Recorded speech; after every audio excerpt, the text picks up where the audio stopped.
area, but I'm prepared. I've already bought a power unit, which really? should last me. Yeah, Are you I serious? bought one from eBay. Yeah, cost me about $300, but I bought one from eBay. So hopefully I'm prepared.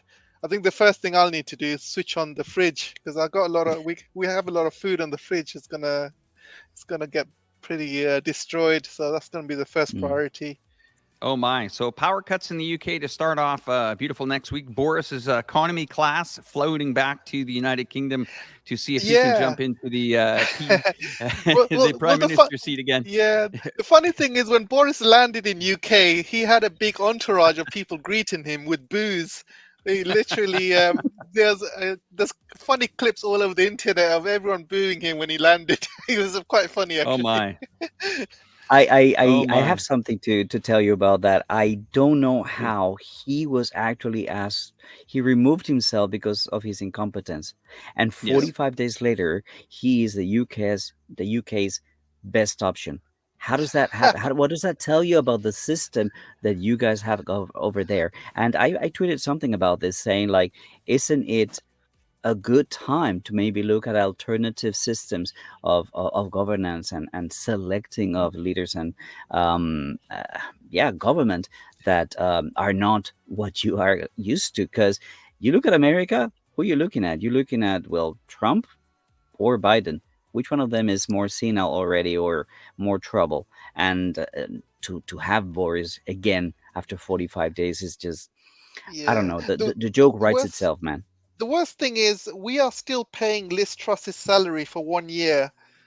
She has a salary of 150,000 per year. So as part of the golden handshake, she has left the job, but she gets to keep her salary for 1 year. But she's a fighter, AJ. She's a fighter.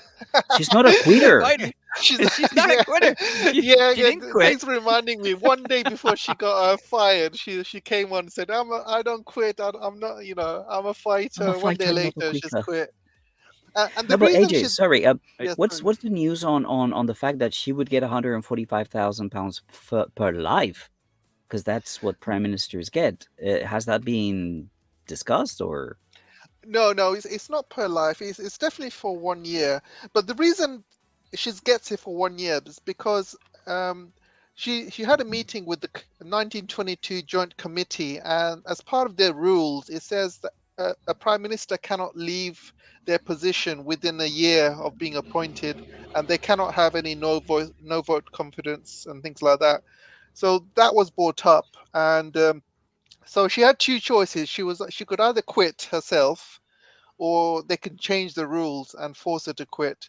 So they agreed a deal where she quits herself. It's less hassle, but they agreed to carry on paying her salary until the end of until 1 year. So as if Britain has enough money already, they're throwing away money, giving her a salary. It's the easiest money she'll ever earn in her life. This. Yeah. And what I was talking to one of my friends, and they're saying that the British government is being run like a football team. And like a football team, Real Madrid, for example, they fire managers like they change their Left and hair right. every few months or every year, and they're treating Britain like it's some sort of football team. They just have this rolling conveyor belt of leaders, and the funny thing is, there's nobody left. There's nobody left to lead the country. And then Boris was in the middle of his holiday. He was in his vacation in Caribbean. And another thing, Boris has been on 10 vacations this year, 10, and he was on another vacation now. And he's been obviously brought back with the plane, saying, "Right, you need to come back to UK. We need you to lead." And he's like, "Okay." And this is when he got greeted with booze as well. But yeah, it's a sad state of affairs how Britain. This is not what you call democracy. This is I don't know what you call this. This is what you call a circus, really. And the fact that and nobody seems to understand that we are in this position not because of Liz. I mean, Liz made it worse, but we are in this position because of Boris, because of Rishi Sunak. Brexit. Exactly, Brexit, money printing, ridiculous sanctions on Russia, kicking out all Chinese investments, and loads of things. I can make a big list of things that he did over the years, and And Liz has Y- come in. Whoever comes in now is going to have, it's like a poison chalice, really.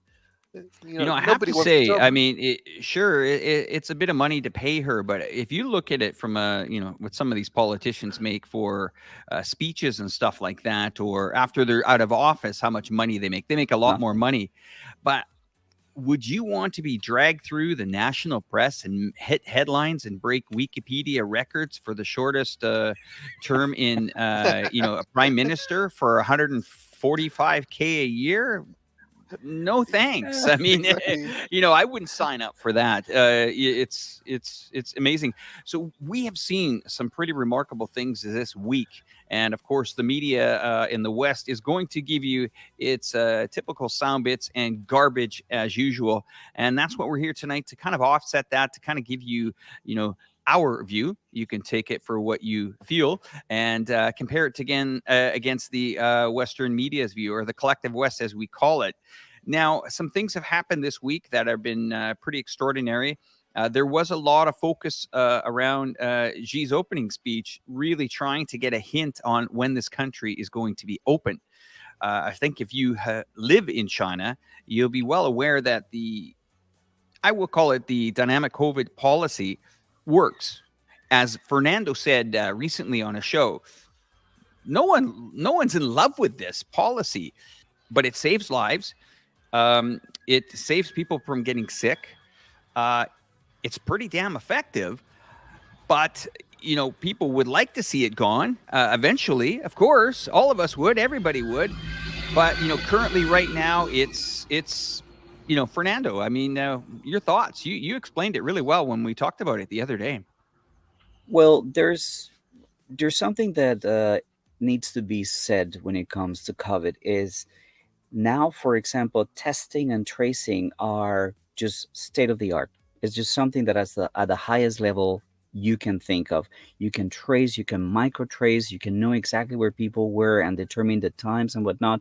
So the micro targeting of quarantines or lockdowns Mm-hmm. is better because, for example, talking to Mario the other day, he was told after 3 days that they could resume. So they detect something, they figure Right. it out. Okay, no, it's fine. Okay, let's go back to normal. So you go from whatever 6 weeks of lockdown in 2020, right, in Wuhan, Mm-hmm. to Mm-hmm. now 3 days of a quarantine or a lockdown. So that tells you how effective they are at tracing this, at determining where the problem is and who is in problem, who's not in trouble. That's the first thing to say. Now, the second thing to say is how convenient testing is. You guys, cheap plug, you know that I'm traveling around the country. I go from one province to another, from one city to Mm-hmm. another. All I have to do is just register myself with my Alipay, and from one city to another, I get my QR code, my green code, and I don't have to pay for testing. Mm-hmm. Everywhere I go, I don't know these places. All I have to do is ask to the bawan, the security guard, hey, where is there some free testing around here? Oh, go around the corner over there, there's some. Everywhere we Yeah. need to test is less than a 5 minute drive. Yeah. And sometimes it's just next door. So it's become as convenient as, I don't know, going to grab a glass of water at a convenience store. It's even more They are convenient than that. everywhere. It's They're more convenient. absolutely everywhere. They work within 24 hours, and yeah, you take 5 minutes out of your day, and you're good to go, and we're all safe.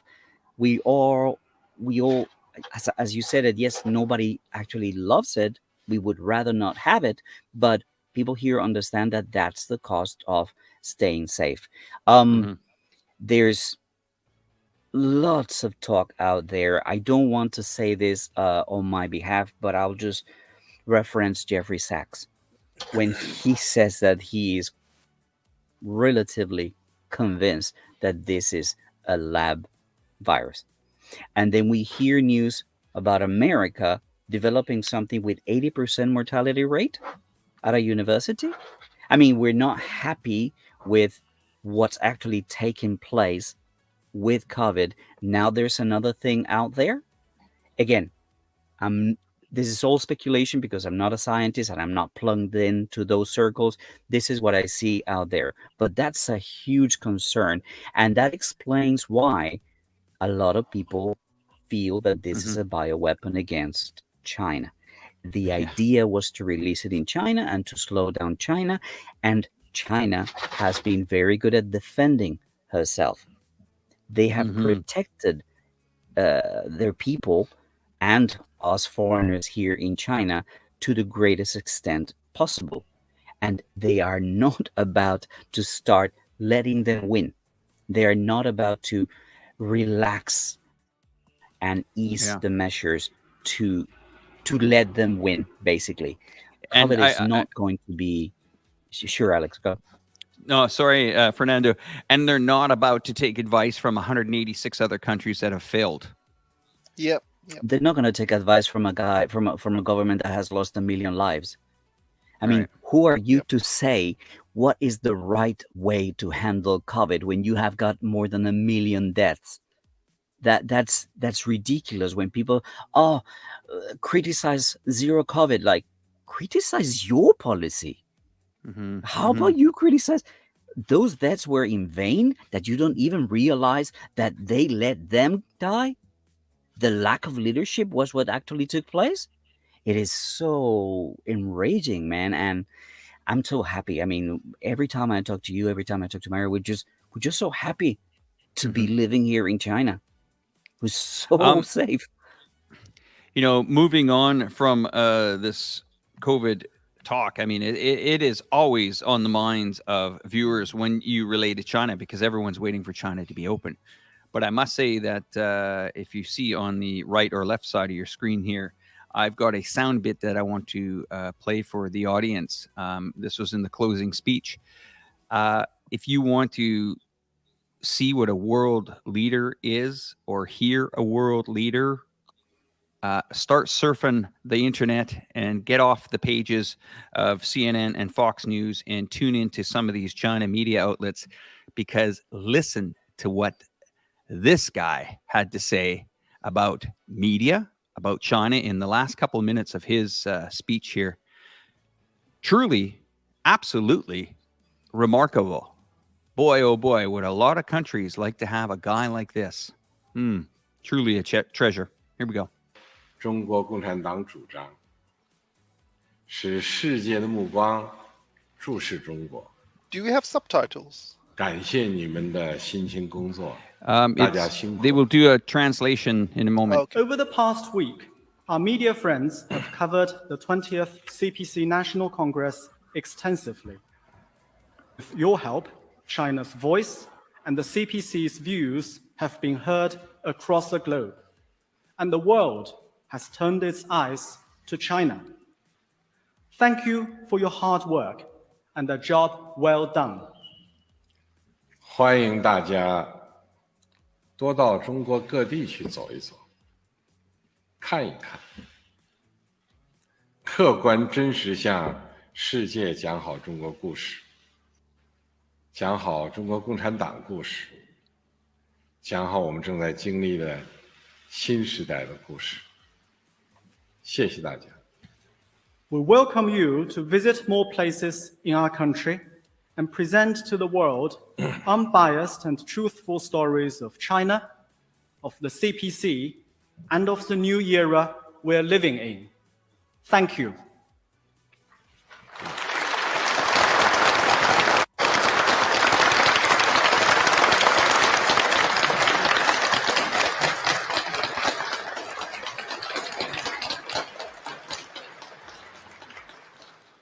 见面会到此结束，感谢习近平总书记和各位常委，谢谢各位记者朋友，谢谢各位来宾。 With that, we come to the end of this press event. Thank you, General Secretary Xi Jinping and other Political Bureau Standing Committee members. Thank you, friends from the media and our distinguished guests.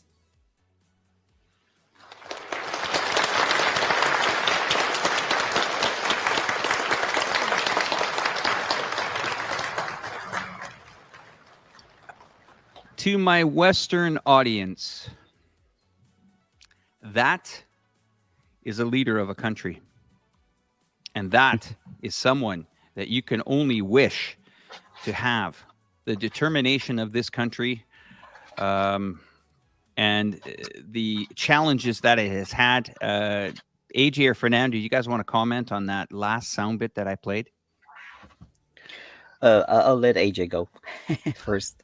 Yeah, I mean, you just have to compare Liz Truss, for example. I mean, every time Liz Truss comes on stage, it's almost embarrassing, to be honest. And yeah, I just wish we had like very, very stronger leaders, like the great leaders of the world. I mean, even like Putin and even Xi Jinping, and even there's other strong leaders around as well. But I think you as a leader, you got to lead from the front, and your people must have confidence in you. And this is one of the things that Liz Truss did not have.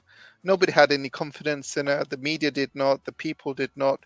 The markets did not. The stocks did not. This is why she had to go. And yeah, there is definitely a big problem here with the way the Western democracies are being run, the way Western leaders are being picked, compared to what it is in China, for example, or in Russia or other countries. And I think Western countries are quite scared. They don't want to show how successful the system is in China, for example. And this is why the West keeps, screaming about democracy, democracy. Our system is better than yours. But they are scared. They do not want China to succeed for that particular reason. They do not want a strong leader. They do not want China to succeed, because if that happens, then America's democracy around the world will just disappear. All the other countries will start following the Chinese model, and America does not want that, because one of the reasons America is having this major hegemony around the world is because of democracy. And one thing you can do with democracy, you can, if you don't like a leader, for example, if you're if you have a country where you don't like the leader, and as an American, all you have to do is put all of your backing and all of your money onto the next next leader after 4 years, and this leader, will come into power, and he'll be your puppet.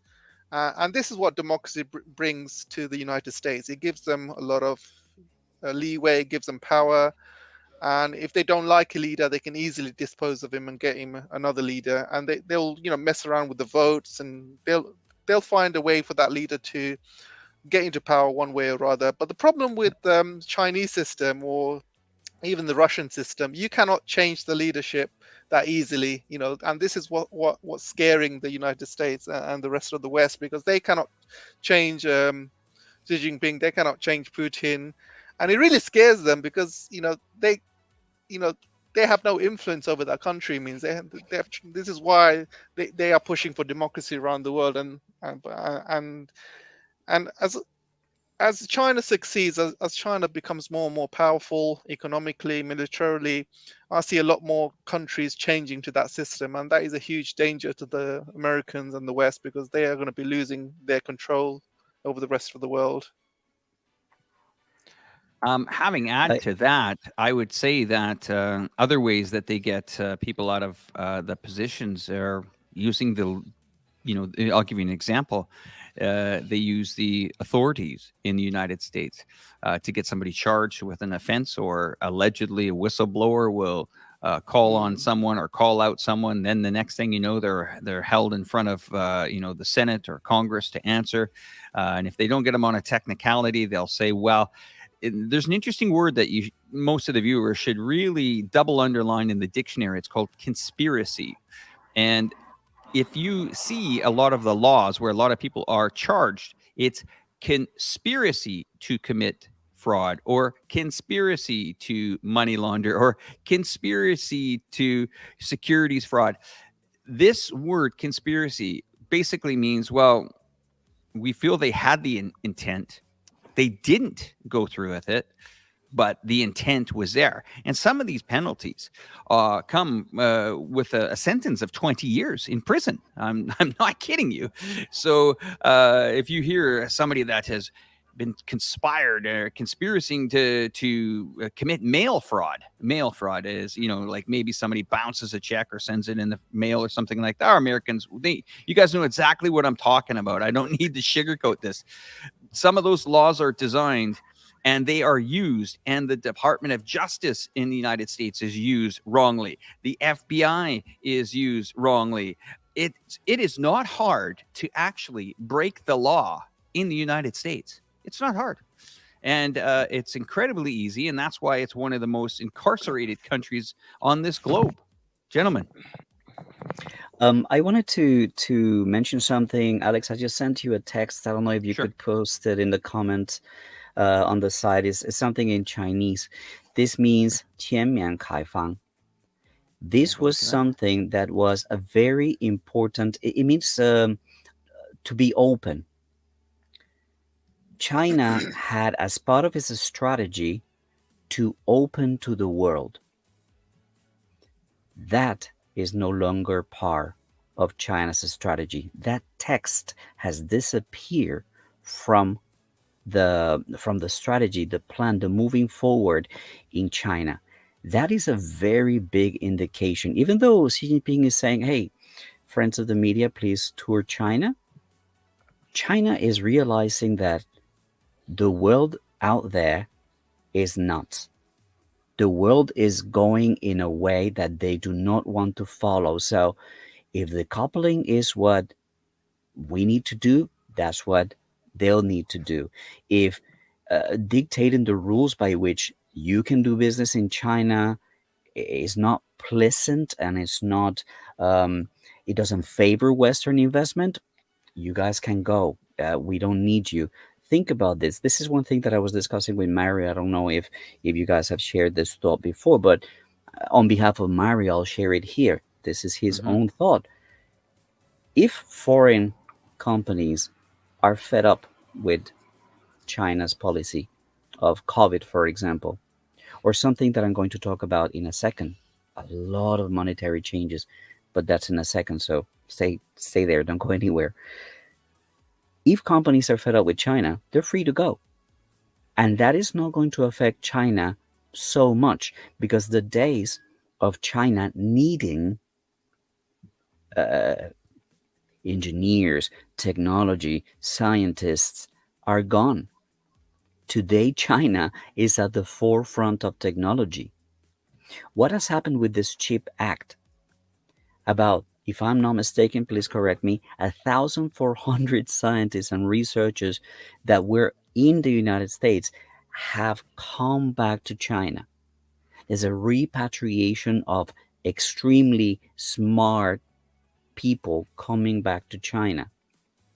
They can replace any enterprise that wishes to leave China because of COVID or because of this or because of that.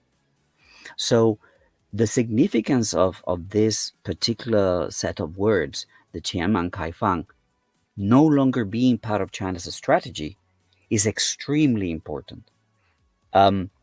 It's going to be, okay, you guys want to do you, we're going to do us. I don't know if you guys were aware of this, or how do you read this, AJ, from a British perspective? The fact that China is no longer open to please foreigners anymore, foreign markets or foreign governments. You do you. What do you reckon? I think the West has got itself to blame here, and China has been very, very careful, slowly opening up over the years, and they've seen what happened to Russia. I think back in the day when you had Soros absolutely destroying the Russian economy, stealing all of the raw materials, stealing the oil, privatizing gas and oil, absolutely destroyed the Russian economy, stole so much money from Russia, and people like Soros became billionaires, as you know. So they look at that. They look at how the United States loves to go into all of these countries, steal their minerals, their wealth, and privatize all of these industries. And they just steal the wealth. And this is how the West has been making money. And this is like a modern day imperialism, you can say, rather than, controlling the country, sending your troops there. What America or the West do, they put a couple of military bases there, and I'm talking about Germany as well. There's about 70,000 American troops there. And what they do, they privatize a lot of the sectors. You're talking about oil and gas, mining. They privatize them, um, bringing in a lot of American companies. And this is a modern day, imperialism. But however, all of this has changed. And I read a book recently, and it's a really interesting book. I can't remember who wrote it, but I'll try and find the kind of details. And it basically talks about how the West has been taking advantage of Russia, of cheap energy, and also from China in terms of cheap products. And this is how the West has been keeping its inflation down. So you see, in the 1950s and 60s, when America had a huge industrial base and UK had one as well, back then things were cheap, wages were cheap, everything was cheap. Then suddenly, house prices started rising, inflation started rising, and there came a time when they could not increase their wages, and wages have been stagnant for the last 10 years. They cannot increase the wages because if they start increasing the wages, companies are not going to make much money. So what do companies do, or what did they did? They went to China where labor was cheap, materials was cheap, properties were cheap, and this is how the West has been keeping its inflation down over the years. They've moved into China, allowed China to produce, be a factory of the world and produce products at a really, really cheap price. And the American public and the Western public, especially the Europeans, have been loving the fact that they've been having cheap products all these years. Inflation has been kept low. And America has been obviously printing its dollar, keeping that as world reserve currency as well. But now things are changing. Things are changing in China, and China has been looking at what's happening around the world. Obviously, you've got the trade war with the United States, which Trump started, and China is also, very, very skeptical about opening up. And they were slowly opening up, but now it looks like they are slowly closing down. And you can see the results. There's less and less. Obviously, less and less people going into China, but they have been closed. But there's also less students going into the West to study as well, because they don't need to. They have everything they need at home. In terms of technology, businesses are moving out of China, but this is only because China is closed. That has been closed for the past couple of years for COVID. But I guarantee you, when China is open again, these businesses have no choice but to come back to China. And the businesses who do have a brain, and I'm talking about German companies like BASF. BASF have built a huge plant in China now, and this plant produces things that the world need. I'm talking about fertilizer, I'm talking about chemicals that the world needs. And you got BMW, who's moving its plant from the UK all the way to China. You got Volkswagen, doing more joint ventures in China. And I don't care what people say about China's this, China that, but at the end of the day, businesses, if you want to make money, if you want to keep your products cheap, you have to go to China. And it's not, what does China have that the West hasn't? Obviously, you have the cheap labor, and you've got to look at the inflation. I think it's about 2.5%, and compare that to the West, at the moment it's 10% officially government figures, but the real figures everybody knows is more than like 30-40%, because the government do not want to give out the real figures, otherwise people will start panicking. So what you have here in China, you have obviously huge supply chains. China controls 80-90% of the supply chains around the world. So you have access to raw materials. China has the BRI, and it has the shipping lanes and train lines going all the way to the rest of the world as well. And also China has a huge amounts of renewables. So when you open a factory in China, you are guaranteed to have power. I mean, look at what Europe is at the moment. Without any gas, they are deindustrializing. But China has got, power coming out from renewables, hydro, solar, wind, nuclear, Their nuclear facilities will double by 2050. Solar, wind will triple, even quadruple. They have hydro plants coming online all the time. They have gas pipelines coming from Russia, 2 or 3 gas pipelines coming in, Siberia 1, Siberia 2. So they have a huge amounts of energy coming into China. So if you want to move your factories to another part of the world, what other country is going to provide you with all of these stuff? Or people say India, but India, if you look at the map where India is right in the middle of 2 major choke points. India doesn't have the BRI like China does, so it can't really transport anything by train. So only option he has is by ship. It would So take forever. Sorry. yeah, and you're stuck. If you go one direction, you're stuck in the Malacca Strait for weeks. If you go the other direction, you're stuck in the Suez Canal for weeks. So you cannot. And look at the petrol prices and the gas prices. Gas prices are here to stay. So if you're going to transport anything from India, it's going to cost you thousands. Plus, it's going to take you a long time. Plus, India doesn't have the renewables. I mean, right now people say India, but every time COP26, COP27, COP28 comes up, everyone's going to be pointing fingers at India, saying, "Oh, you're burning too many coal power stations. You are polluting the world." And there's going to come a time within the next maybe 5 years when the global warming hits 2%. This is when they're going to really clamp down on countries such as India. They're going to say, "You know what? We don't want you to burn any more coal power plants." But China is already ready. I mean, you've seen the amount of renewables and things that China is doing. So China's already ready for that, 2030, 2035. But once the world hits that 2% figure in terms of temperature rises, countries like India will have to cut down their factory usage, and that's going to be a major problem. Also, India, there's other problems as well. There's drought, and there's they don't have the space as well. I mean, India is 1/3 of the size of China. I mean, they have a huge population at the moment, and they said, okay, there's other places like Mexico, and there's no other place around the world that can provide you everything that you need compared to China. So all these companies, I saw some results yesterday.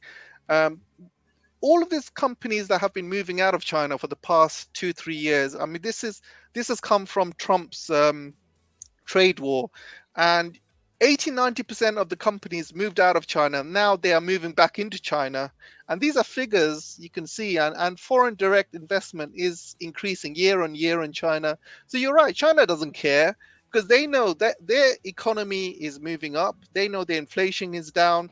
In terms of having a business, it's a great place to have business in China. But one thing a lot of people don't understand is if you set up your business in China, look at the market. You have 1.4, 1.5 billion people in China. So look at that market. You as a business, you will go from an average business into a world-class business if you have access to that market. So which business does not want that? So these businesses that say they want decouple from China or they're moving out of China, I mean, they must be run by a bunch of idiots, because nobody when they're in their right mind will say no to money, right? I mean, everybody wants to make money. Business want to make money. So if a CEO says, "Oh, I don't want to make money in China, let's go and open a factory in the United States," I mean, how stupid and ridiculous is that? Eventually, reality hits in.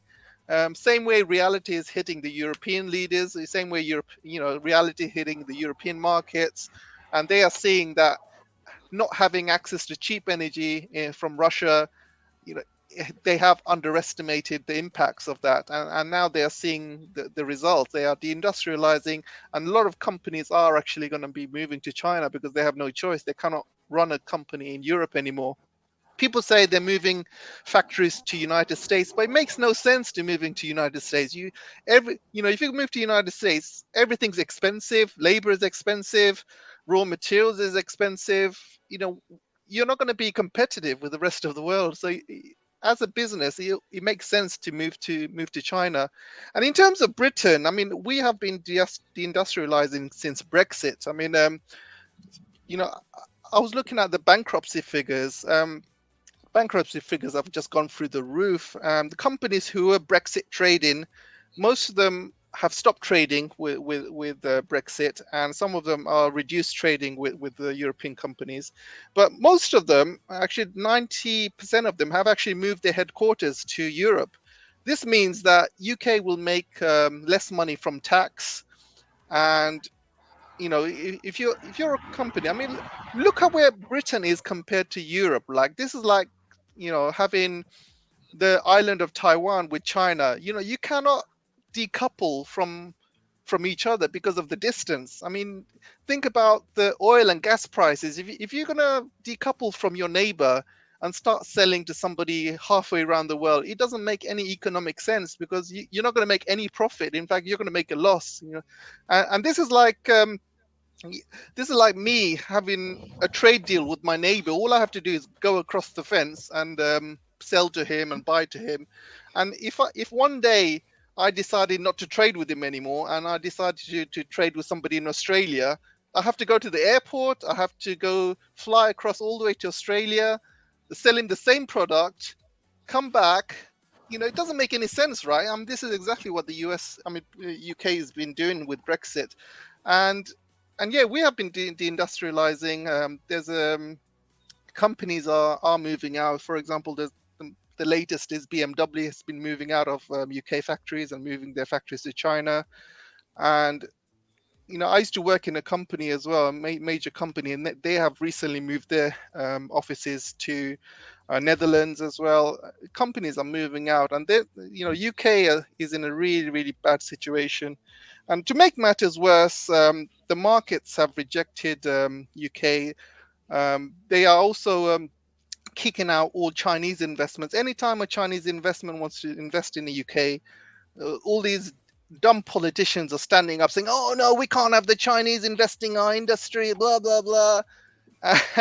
And what did and then suddenly Britain is not an attractive place to do Chinese business anymore. And so many Chinese businesses are just now moving out. There's no point investing in UK. I mean, look at Huawei. Huawei is a big example. Since how UK has treated Huawei, no major Chinese business will come to UK. It's a big risk. You come to UK, you want to invest money, but then you get kicked out, depending on whichever politician decides to kind of kick out that company. So no Chinese company is going to invest here. And this is why the government bonds in UK, nobody's buying it, because they're worthless. No country will buy it. United States is not going to buy it. China's not going to buy it. Is absolutely worthless. And this is why the bond prices and the yield prices are going up, bond prices are going down. Sorry, I'm talking a lot. I've got a lot to say, but yeah, over to you guys. I wanted to I wanted to say one thing, to perhaps expand on what AJ said, not necessarily contradict AJ, but people like to think or talk of China and cheap labor. Cheap labor was what China had to offer in 1979 during the reform and opening up. Cheap labor is what China had to offer until the early 2000s. That's when China was growing at double digits. But for the last few years, that has slowed down. That GDP growth has slowed down. And a lot of people say, like, oh, you see, China is about to collapse. China is going to be in trouble. What they don't realize, it's what has actually taken place. That GDP is no longer tighter connected to cheap labor, to a vast population that needs employment, that would work for food and shelter. Right now, a great part of that GDP is based on research and development, innovation, AI, inventions, all these technology that is out there in the world markets, that is created, manufactured, and sold in China and from China. This affects greatly the kind of GDP that we're talking about. It might be smaller, but it's a GDP that is a lot harder to replace. You cannot replace the research and development. You cannot replace the technology. You cannot replace the innovation that is being produced in China very easily. Cheap labor? Yes, sure. Go to Bangladesh, go to India. That's cheap labor, no problem. China is not that interested in that. Another repercussion of that, AJ, is caring for the environment, which is something that was very important during this 20th, to get back to China and to what we're discussing here. The work that China has done in protecting the environment in terms of afforestation, reforestation, people haven't begun to hear about this whole I forgot the technical term, but this water redirecting projects, bringing waters from areas with lots of water and lots of Yeah. floods into areas that have a lot of drought. These are huge, enormous engineering projects designed to protect the environment. And as things would do, you change the kind of GDP that you are concerned with into more knowledge intensive, you're polluting a lot less. You don't have too many issues with air pollution, water pollution, soil pollution. So these things go hand in hand, but few people see them. So that's what I wanted to say to our audience, and remind AJ that the idea of cheap labor, it's an old idea. Technology is coming from China. Innovation is coming from China. New advances and new discoveries are coming from China. China now is competing with supercomputers, is competing with manufacturing of nanochips and microchips, and I mean, Yeah. I I have completely something agree else with to you. say, but I'll get back to you. I'll get back to Sure. you Yeah, I with that. completely agree with you. But if you look at the cost per capita, still United States is still one of the top places for wage, and cost per capita is still very low in China. There are other countries which are lower, but like you said, China provides so much more advantages compared to just having cheap labor. It provides Yeah. everything that I mentioned, like the supply chains, access raw materials, technology, you know, everything. So in terms of having value for money, having something, if you want to create a product in the most effective way possible with the most value for money, China is the best place. Because if you do it Hmm. somewhere else, you might have cheap labor, but you might not have access to the technology, you might not have access to the raw materials, you might not have access to the Yeah. power, or oil or gas, other things. But yeah, I mean, Hmm. it's still, I think United States is still 5 times more in terms of wage per capita compared to China. So China's wages are still rising. But yeah, over to you. Back to you. Sorry about I'll Alex. go ahead, Fernando. Please go ahead. No, go, because mine is No. long. So go. that. Well, let's break down that those levels of income for a moment. And I was waiting for Fernando to add his comment on the cheap labor comment. Let's do a breakdown of taxable rates compared to taxable rates in China compared to taxable rates in the United States. For example, if you earn X salary in the United States, what is the taxable income over, let's say, if you earn over $20,000 or $30,000, and you compare that to the Chinese tax rate? First of all, they don't say that in the numbers. So it's been very apparent to me that the taxable rates here are very generous compared to Canada, for example. I'm going to use the Canadian tax level compared to Chinese tax levels. Dramatically different. Okay, so that's personal income. Then it's as soon as you walk out the door of your office in Canada. And here's where it gets interesting. So let's say an individual has X amount of dollars. Let's call it $100, or let's call it $1. Okay, $1. He walks out of the office at $1, and he probably pays about 30 cents on that dollar. So as soon as he leaves the office, he has 70 cents left.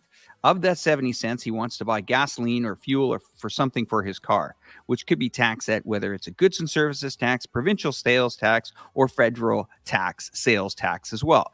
So it could go from anywhere from 14 to 21%. If he drinks alcohol, it could go up to 28%. If he smokes cigarettes, it could go up to 30 to 35 to even 40%. Okay. Then this fellow gets back to his house and he parks his car that he pays tax on, that depreciates, and he pays tax on the property that he's parking that car. It's called property tax in Canada. For I think it's somewhere, depending on what region you live in Canada, I would say a $300,000 to $400,000 house is probably about $6,000 to $8,000 in tax a year. Now, that's not $6,000 to $8,000 property tax. That's more like $12,000 to $13,000 because you have to earn 12 to 13 to pay for 8. So once all that tax is done, then you're going out and you're consuming, you're buying things. You're buying an Apple iPhone, for example. Well, in that Apple iPhone, 1 in every 5 phones in Canada are owned by the government. How do I come up with that number? A 20% tax rate. Well, 5 times 2, right? There you go. Is 10, or 5 times 20 is 100% or 100 cents. So you break that down that every 5th iPhone is basically given to the government. So as you break down those rates, you get on the transportation. Well, the transportation has a tax because it's included in your municipal tax that you also have to pay in Canada. So whether it's federal income tax, provincial sales tax, provincial income tax, property tax, luxury tax if your house is over $500,000, and the taxes go on and on. So at the end of the day, what is left of that actual dollar to purchase? Okay, now that is one example I'm going to give you compared to China. I can walk out that door and I can make a choice. Do I drive a bike that costs me $2 a month to charge? Or am I, because I have other choices here. I can get on a monorail. I can get on a subway. I can get on a bus system because the government has invested in that systems, those logistical systems, those transportation systems to get me to work. For example, I can take a subway. The cost of the subway, 70 cents. Cost of a subway, or probably the tube in London's probably about $11 or $12. I don't know. I'm guessing. So you take all those major things out of that purchasing power, we'll call it, in the United States or Canada or United Kingdom, and you start breaking down these things and you say, wait a minute, a dollar isn't a dollar, or a pound isn't a pound in your country. It's 30p. Well, here, you're not hit with these. You're hit with them in a smaller way, but then again, you're not worried about massive train strikes. You're not worried about power outages. You're not worried about safety. You don't have to buy massive insurance policies because you're concerned your car's going to get broken into. In my last year in Canada, my car was broken into 3 times, my home twice. And I had a car that was set on fire in the last year there when I was 25 years old. Now, these are life-changing events for some people, but that's just and I lived in a pretty damn great neighborhood in downtown Vancouver. It was fantastic. But where I'm going with this is that it's almost impossible for us to compare a dollar for dollar to another country because the infrastructure, the lifestyle choices are much different here. If I said to you, AJ, you could get on a beautiful high-speed train that would go 320 kilometers and get all the way from Manchester to London and cost you 22 quid or 20 pounds or 18 pounds. Is that a bargain? Of course, yeah. I mean, right now it's 180 pounds. So there's an example of, you can say, wait a minute, do I need to live downtown London or the city of London to work in finance? Or is the infrastructure giving me that opportunity to live, farther away, but I can get to work for much cheaper? So these are all the choices that, especially in a city like Chongqing here, okay, 32 million people, huge city, but the infrastructure is here for the people. You want to drive a car? You can drive a car, no problem. You want to drive an e-bike? You can drive an e-bike, no problem.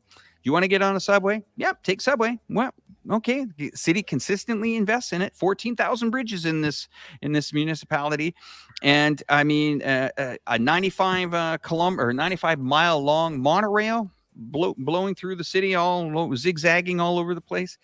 These are choices that Chinese people have. So, do they live a better life? Guys, I have to tell you that they're not concerned about, if I broke my arm or if I got into a car accident, is my medical insurance going to cover me? Is that a life-changing event where I have to claim bankruptcy because I got into a car accident and I can't pay the $225,000 medical bill? So these are all these major stresses, and people keep saying, well, it's cheaper and it's cheap labor in China. They don't earn enough. Well, I got to tell you, from what I've seen in the last year living in this city, a lot of people are living a hell of a lot better life due to the government's what the government has done for its people here. It's impossible to prove or impossible to show, and that's why she is saying, come on in, invite the media, come in, see these cities. Exactly. It's the cost of living. The cost of living in the West is through the roof, Alex. I mean, people are living paycheck to paycheck, and if you lose your job, that's it. 2 months later, you lose your home. 2 months later, your kids are starving.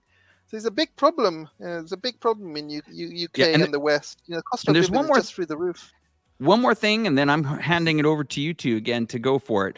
The question that you were posing, talking about, can companies survive without China? That's an interesting point when you're using the companies' examples from the United Kingdom or United States, saying they need to do business with China. It's not just an import-export way of looking at it. And I agree with you on the point that logistical lines here and buying things in China can relatively be good from a quality standpoint. People say, oh, it's cheap Chinese goods. No, the only reason a good is cheap is because the buyer has requested such a cheap price that the supplier has to meet those demands. That's one of them. Okay, China can make a beautiful mobile phone for iPhone and for the Apple team, or it can make a $20 smartphone. It's just whatever specs they want. But here's something that I think that we've all missed is that if you look at the Standard & Poor S&P 500 companies here, look at their balance sheets, and look right behind me here on the streets of Chongqing are American companies selling their products to Chinese, because the consumer is here now for them. The consumer is here for the Starbucks. The consumer here is for Levi jeans, whatever you want. In those shopping malls behind me, the 3 that just opened up last year, America sells their apparel, sells their goods, sells their coffees, sells their branded goods all over the place. So not necessarily is it about exporting all the way over to the other side of the world there. It's important now that America knows that their market's here. They know it. It's here. The Starbucks knows a huge amount of Starbucks bottom line is in China. And that's why this is a country that they cannot cancel like they did in Russia. Guys, I'm going to hand it over to you. I had an AJ moment. I just wanted to share something with you. This is a surgery that I had, my hand surgery, just a couple of weeks ago. Yeah, there it is. Yeah, we had a clear one yet. How much? 700 RMB. 700 RMB with tests and medicines and all these things. And okay, I don't know, it's not focusing very well.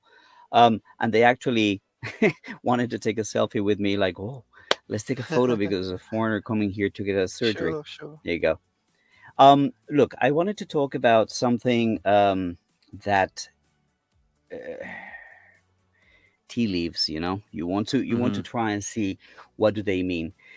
They announced the members of the leadership of the government, the 7 people, right?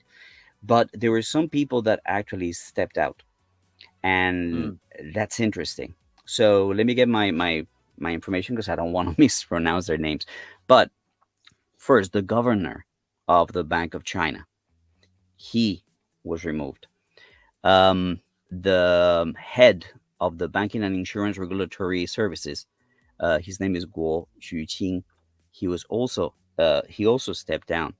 The monetary reformist, a man called Wang Yang, was also stepping down, and an economist reformist, Li Keqiang.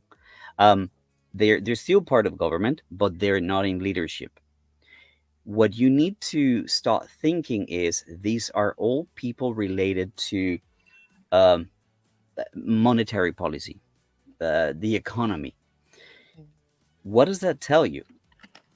There's going to be a shift in the way money is handled in China, and the economy is going to be pushed and driven here in China. Um, is that related also to the, let's not open completely to the West and satisfy whatever needs they have? I think that that's where it's going to. It's going towards building a stronger currency that can be traded internationally. I mean, Russia has set the example. You want my gas, you want my oil, pay me in rubles. Yep. Well, imagine for a second. I mean, we've heard also that China has been dumping its US dollar reserves. It's the lowest it's ever been. China's not buying bonds. China's not buying any that America is selling in terms of financial aid or support. So there are big changes taken from a monetary standpoint that I think is worth keeping a close eye on. Um, New people are coming in with different ideas, probably more in line with um Xi Jinping's new program, new plan. Um, One more thing that I want to say, and I want to drive us in that direction, is a lot of people get confused when they hear socialism with Chinese characteristics. So, for the audience out there, I would like to explain this to you. It's very simple. Implementing socialism and doing socialism requires to adjust the measures that they take to 1.4 billion people. They need to address the needs and the desires and the characteristics, the the weaknesses and the strengths of so many communities in the country. So it's not socialism that works for any other country. It's for their own issues and their own problems and their own diversity in terms of ethnicities, in terms of culture, in terms of language, in terms of terrain. China is ginormous. So what works in the south does not work in the north. What works in the desert does not work in the jungle. So this is one of the things that he means when he says socialism with Chinese characteristics. But the most important thing is that capitalism does not rule all. That's the main difference. Interesting. Capitalism, it's all good and dandy. You can be a billionaire here, but you will not do things that go against the will of the people or the well-being of the people. Capitalism is not let loose. Capitalism is not all about shareholders and profits and growth. And no, you need, there are limits. The best example I can give you is the industry I was in. We've talked about this in the past. It was an industry that was rotten to the core, with Ponzi schemes, people making gazillions of billions of dollars sending their schools to IPOs, and that needed fixing. That needed fixing. And Xi Jinping just said, yeah, this is a dozens of billions of dollars size industry. Boom, later. Everybody has to be non-profit. Just think about the determination and the power and the resolution, the resolve, excuse me, I used the wrong word, the resolve to kill an industry of that size just because it wasn't a real industry. It was just fake. It was just on paper. So yeah, that's socialism with Chinese characteristics. Capitalism does not dictate what the government does. They do what the government tells them.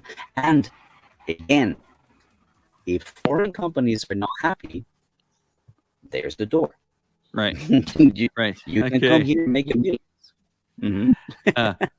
Well, thank you for that, Fernando. I just want to address a couple of things here in the left-hand side on my screen. The comments are very thick. That's great. I'm really loving that people are interacting with each other. Now, I want to say something coming up in the future here. We will be bringing back the Let's Talk China show on Sunday, I believe. Not this Sunday, but Sunday will be one of the target days of the week that we bring it to you, the viewers. Now, the good news, here's the good news about the show. The good news about the show is there's going to be a way that some of the viewers can actually call into the show. And I do wish that some of the people that are very skeptical about China or have maybe a very difference of a massive difference of opinion will be invited to come into a conversation with either yours truly or some of the people that will be collaborating on the live stream. I do like that people spend time and energy in the comment side box, but some people, they need to get it out, whatever is angering them or whatever is upsetting them about China. I look forward to absolutely bringing these people onto the program to have a chat with them, to share what their differences are or what they clearly might not understand about China. So that is the beautiful thing. So all those people that would love to come on the show in the future, just let us know on the sidebar there that you would like me to put your name down there and identify you as a subscriber, and would love and would cherish to have you on a future program of Let's Talk China so that everyone can hear what you would like to say and you can have a voice here too, not just us. AJ. Yeah, so let's talk about capitalism. So we are reaching the end of capitalism in the West as we know it. And as you can see, money printing has gone crazy in United States. And United States is controlling the rest of the world in terms of the inflation, interest rates. So when the Fed increases the interest rates, the first thing that the UK does, they increase their interest rates. And European countries, they start increasing their interest rates. So everything is basically pegged on the dollar. So we are basically slaves when it comes to capitalism. We are slaves to the United States, what they do with their monetary policy. And if anyone has any doubt, you just have to look at when the Fed increases their interest rates, and you just have to look at your own country and see what you've done with your interest rates. And you will see that you've done the same thing exactly at the same time. And this is what happens in UK. The problem is United States, the dollar is a world reserve currency, so they can do whatever the hell they want, and they can print as many dollars, and they can basically spread out the inflation towards the rest of the world, because that's what the reserve currency does. The problem with other countries is their own currencies goes down as a result of the dollar. So you have the pound, for example, going down against the dollar. And what does that mean? This means that your imports are going to be more expensive. Your energies like gas and oil is going to be more expensive. Goods you buy from United States are going to be more expensive. And most of the world is importing more than they are exporting. And you're talking about Europe, apart from Germany. But then you have to look at other countries such as Pakistan, Sri Lanka. These countries are literally being destroyed because of the high US dollar, because you need US dollars to buy energy, you need US dollars to buy gas, to buy oil.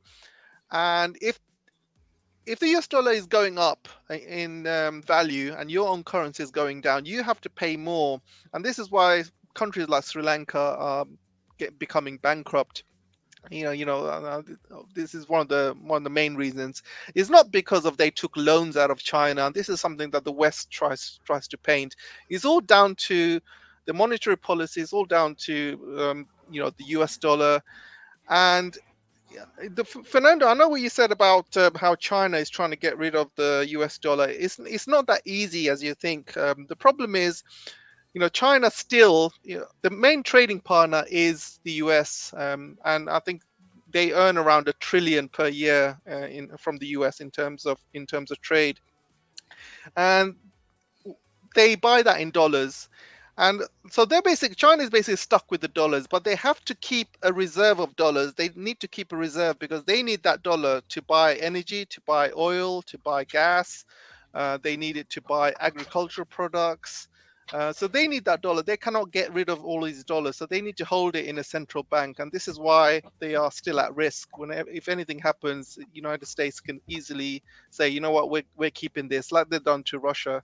So it's not as easy as it sounds to get rid of the dollar. The only way they can get rid of it is basically to stop all trade with the United States, stop buying stuff in dollars, and also changing the petrodollar. And so this is why Saudi Arabia is the key. If they can persuade Saudi Arabia to sell energy in yuan, Chinese yuan, instead of the dollar, that will be a big help, because this means that they can get rid of the US dollars even more. They don't need US dollars to buy oil, for example, so they can just dump all of that. So they can use their own currency to buy oil rather than the US dollar.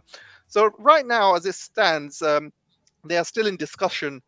And the problem with Saudi Arabia is obviously they have been an ally of the United States for many years, and they have a lot of deals with the United States. The United States provide them with security and many other things as well.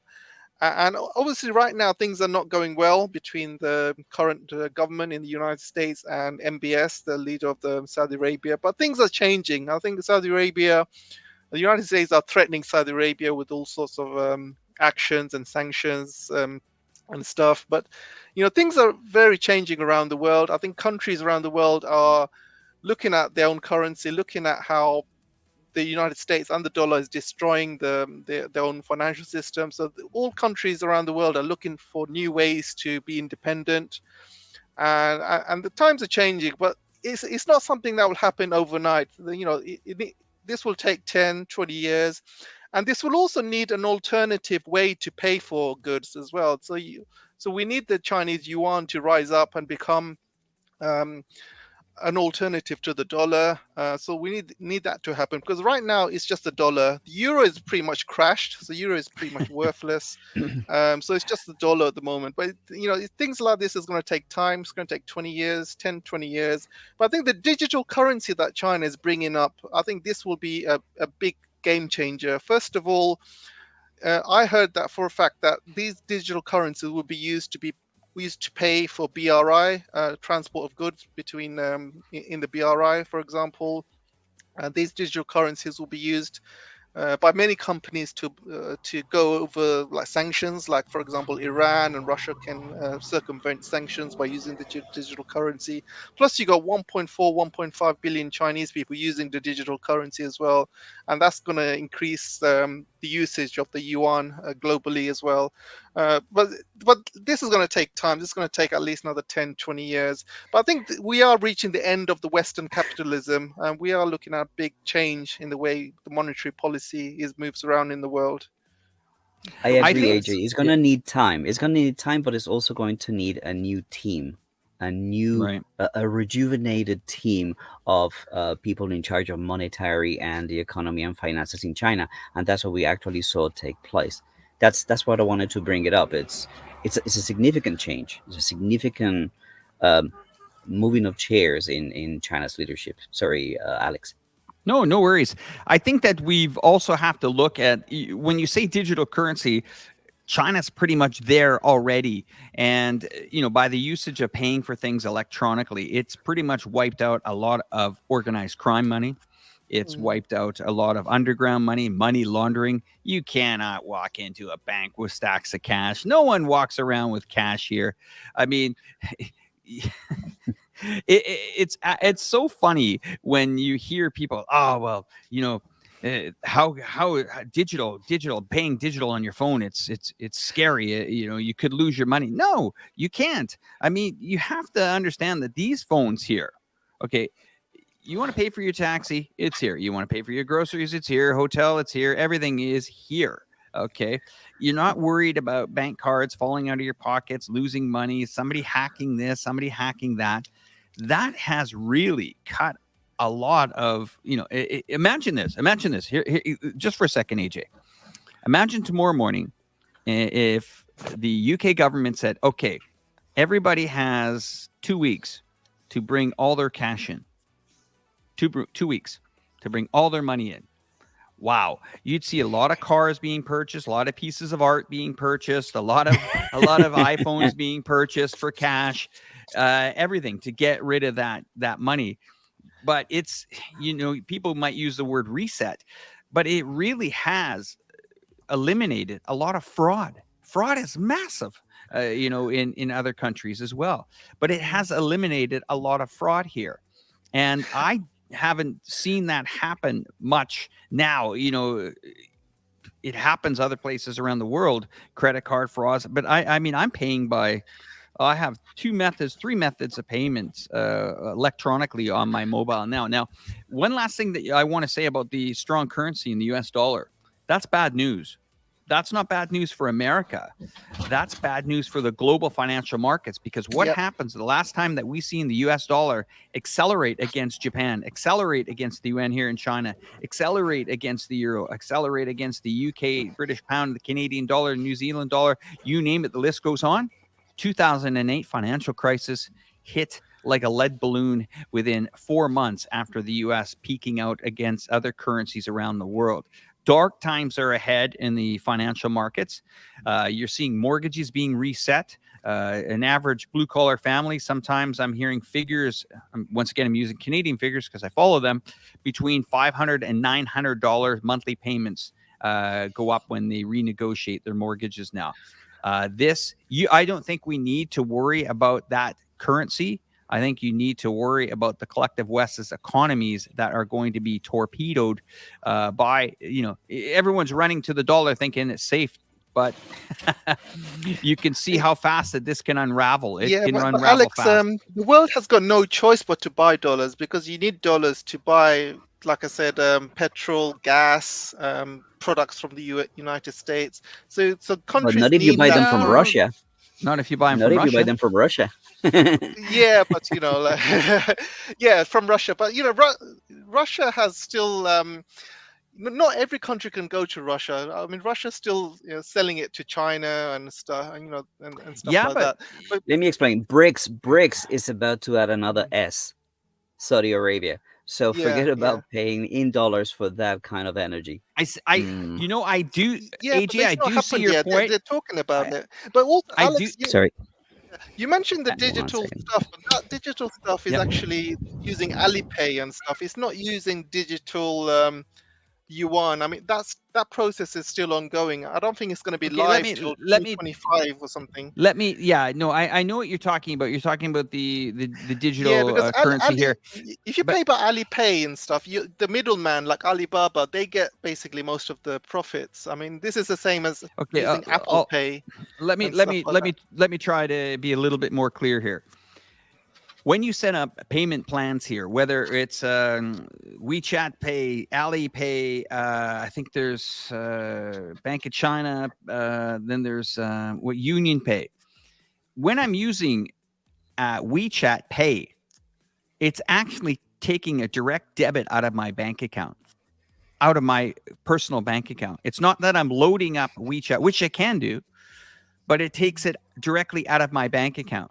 I understand, but they still take transaction fees for doing that. So they will still take a percentage. But AJ, I'm okay. And let me clear. There was Alipay was trying to do some sort of financing because of all that. They were turning into a bank, and I think the government clamped down on them because they were taking all the control out of the bank because of that. I know what you're saying, but let me try to clarify a little bit more here, so we're a little bit more clear here. When you purchase something, whether it's a hotel room, you book a flight or whatever, you can pay, whether it's WeChat Pay. So to the consumer, first of all, there's no hidden costs. There's no cost there. Now let's talk about to the seller. Doesn't matter what country you're in. doesn't matter where around in the world, you have to use a transaction method, whether it's Visa, MasterCard, American Express, okay? United States, that's the ticket of choice. You want to book a flight, rent a car, go anywhere in the United States, you have to use those payment plans. Now, Visa may charge the, we'll call it the retailer, anywhere from 2.2% to 5% for that transaction, and actually American Express even higher, okay? That is how the American system works, okay? In China, may very well be the same, that AliExpress or Alipay, WeChat Pay, all these payment providers are charging, but that is not going to move away from even when even when China brings in its digital currency. It's the transaction method. And that's why when you hear a lot of crypto guys say, well, hey, crypto's great. Well, wait a moment. I understand, cryptocurrency. I get cryptocurrency, but it's the ease of using cryptocurrency. Can you go out and today, and I know there's going to be a lot of guys on here on the sidebar talking about crypto now. I'm not against crypto. I think it's amazing. I think the blockchain is amazing. I think that's all amazing. I will convert some of my capital to cryptocurrencies the moment that I can walk out this door here and use it in any grocery store, any place to buy anything in the city here or in China.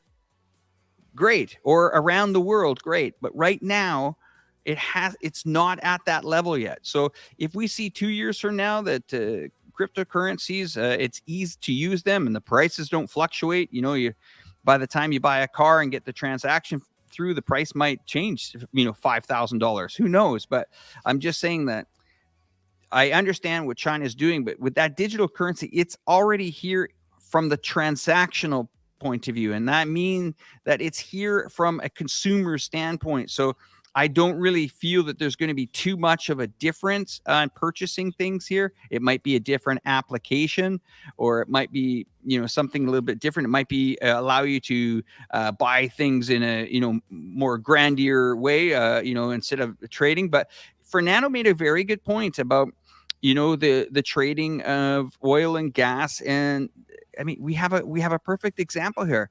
Russia, a country of 140 million people that had Visa, MasterCard, American Express, SWIFT cut off. SWIFT is huge, okay? Yep. And who jumped in? Yep. SWIFT brought Switzerland's banks to its knees when the Department of Justice were doing investigations on tax fraud with Americans, 25,000 Americans. They said, we're going to pull the SWIFT on your banks. And they buckled. Switzerland, a country that is known for its security in banks and bank secrecy, they buckled overnight. Okay, here it is. Here's the people. Here you go. Take them away. Leave us with SWIFT. Yeah. Russia stood up. Russia said, fine, take it away. You're taking everything else away. Starbucks is gone. Every major automobile company is out of there. All the transactional companies, the Visa, MasterCard, American Express, Airbnb, all these countries, out. And guess what? The ruble was trading at year highs. The ruble, the economy, sure, a lot of businesses got hurt. But if we're talking about the petrodollar, is it that important now when a country that is a major supplier of oil and gas has managed, no problem, to work through this over the last 8 months? And for some reason, cash is getting to Russia and it ain't US dollars. So let's hear it from you, Matt. I love these types of conversations where we go back and forth. We're not always saying, I agree. This is beautiful. So convince me that the US dollar is going to continue to keep its place at the top there for world currency, because I'm not necessarily convinced on that now, because I used to think that, but wow. How on earth did Russia get through all this? It had to be difficult, but they made it through. They're through.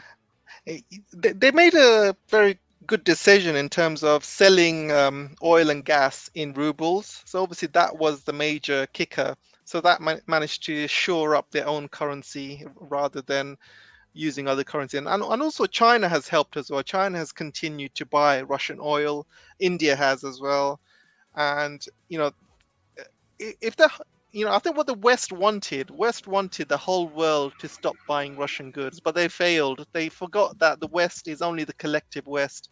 And I think there's a lot of arrogance in the West where they think that they can tell the world what to do and, expect the world to kind of listen to every command. It comes from the colonial days, I guess. But that their strategy has completely failed. I mean, from day one, I mean, the West was saying, "Oh, the ruble is going to turn into rubble." Ursula was coming up saying, "Oh, we are going to destroy the Russian economy." It shows a lot of arrogance, also lack of understanding Yeah. about how Russia works as a country, and also lack of understanding of finance and oil We sector and gas sector. we missed And one thing is that they wanted to change as well. It's called regime change. yeah, that's right. I mean, they Mm. would love regime change in Russia, wouldn't they? They would love it, and I think they, this is why they love Gorbachev. And remember when Gorbachev passed away, the whole West was, they're saying, "Oh no, great leader passed away." But they are actively asking for Putin's regime change, but it's not going to happen. But you see stories in the West saying Putin's got cancer, he's going to die, he's got an illness. Then they do the same thing with President Xi Jinping as well. They said, "Oh, he's got illness, he's going to die." But every one of their predictions has come false. Every one of the predictions has come false, and I think what Russia has done, kudos to them. I mean, first of all, the West has underestimated Russia. They thought Russia is just like a gas station masquerading as a country. They completely underestimated, and I think they've gone one sanction too far. The West has been getting away with sanctioning countries, for years. Venezuela, Cuba, Pakistan, many countries around the world, Sudan, a lot of African countries, they've been getting away with it for years, and nothing's happening to the Western economy. It's going on as normal. I forgot Iran as well. And they underestimated how Russian economy works. And this is the first time that they have sanctioned Russia, and these sanctions have completely boomeranged and hit them more than what happened to Russia. I think one of the things that Russia had done is they expected all of this. They had been preparing since 2014, since they took back Crimea, and the West placed lots of sanctions on Russia, and from then on, Putin had said, "You know what? The West does not like us. The West is we're going to have to be financially independent from the West, because these guys can destroy our economy just by using the sanctions. So what do we do?" So Putin has been actually planning for this for 8 years since 2014, and he knew exactly how the Western leaders work. He knew they follow, like, they basically go around like clockwork, and they follow the same procedures: sanction this, sanction that. And he knew exactly what was going to happen, and he was pretty prepared.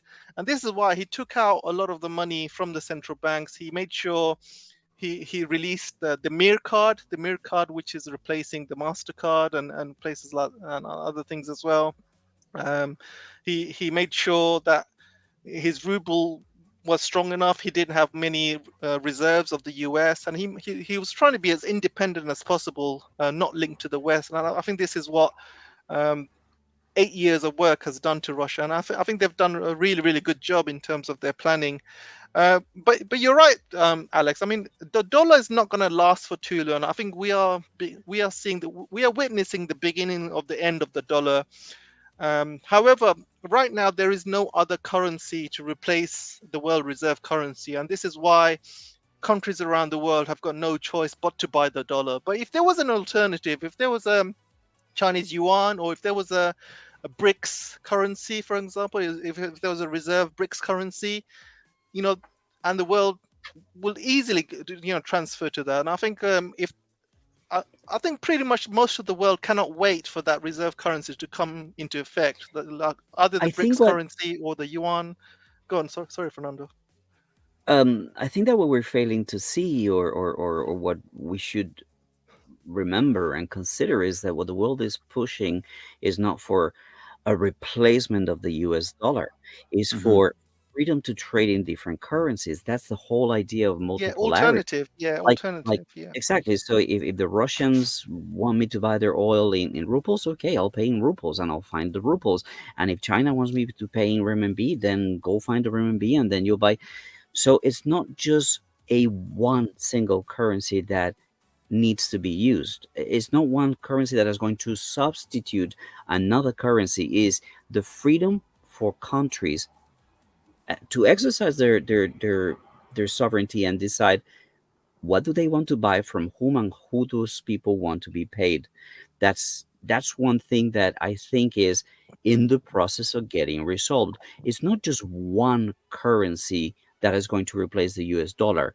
It will probably be three or four currencies that are going to take the burden of replacing a dollar that has no value whatsoever. It has nothing to stand on, and as we all can see. So the value of replacing the US dollar is in the freedom that is going to give to other countries. There's no sanctions. You cannot block me. You can. Countries will have the freedom to buy and sell freely Yeah. to whoever they want to. Yeah, that's right. But right now, countries do not have the freedom. Like Saudi Arabia cannot sell to China using digital yuan because the United States will not let them. Look at Iraq, what happened to them when they decided to sell their oil with a different currency, and also same in Libya Sure, as well. You know, everything is depending on America going down. yeah, exactly. Everything is So, I depending on mean, a America lot of going down. countries So that's do what not the have any world is choice waiting to for. move away from the dollar because they'll either get sanctioned or they'll get militarily attacked. Yeah, And but this is why the America Let's has talk got the about something. Let's yeah. talk about something that I think is extremely crucial. And when we were doing the preparation, Alex, I mentioned it to you. yeah, And we talked about this earlier, but it just keeps coming. Number one, America, the U.S. Navy has told the world that they need to prepare for a war with China before the end of this year. I mean, what does that tell you? How do you react to that? We living in China. When we discussed Liz Truss saying, that, oh, we're going to make China a threat, the EU and this Ursula yeah, saying, oh, it's not enough to defeat Russia. We also need to go after China. When we have all these leaders of the Western world just setting their sights on China, and look, it's about to unravel. What yeah. you're trying to say, AJ, is this is going to take time. No, this is going to take. I mean, imagine if the United States decides to go to war with China before the end of the year. Do you think they're not going to dump the US dollar? Do you think they're going to receive payments in US dollar? Do you think they're going to continue sending medicine to the United States? Do you think they're going to supply them with the rare earth minerals and the things that America needs? Do you think China is going to be friendly to America if they decide to go to war with China, if America decides to do that? I, And very yeah, important is that I don't China think is they will not do pushing that for this this year, at but all. yeah, China, I well, don't think they will do the that U.S. this year. I Navy think went ahead and said it in a press conference. yeah, They but went ahead and they said it say in a a lot of press things, conference. but they physically they cannot go to war with China for many reasons. I mean, physically they cannot. First of all, they will lose. Secondly, the whole economy will They have crash. The nothing to dollar will lose, man. crash. They have You nothing know, to lose. The dollar Mm. is already crushed. I mean, just could you put that ticker of the Yeah, foreign debt? yeah, There's yeah. no The way for 31 them to trillion. repay that. There's Yeah, Let no way for them to repay let that they ever, still have a lot to ever. lose. I mean, look, the American public are still living a good life right now, and they see as Nah, China as an enemy.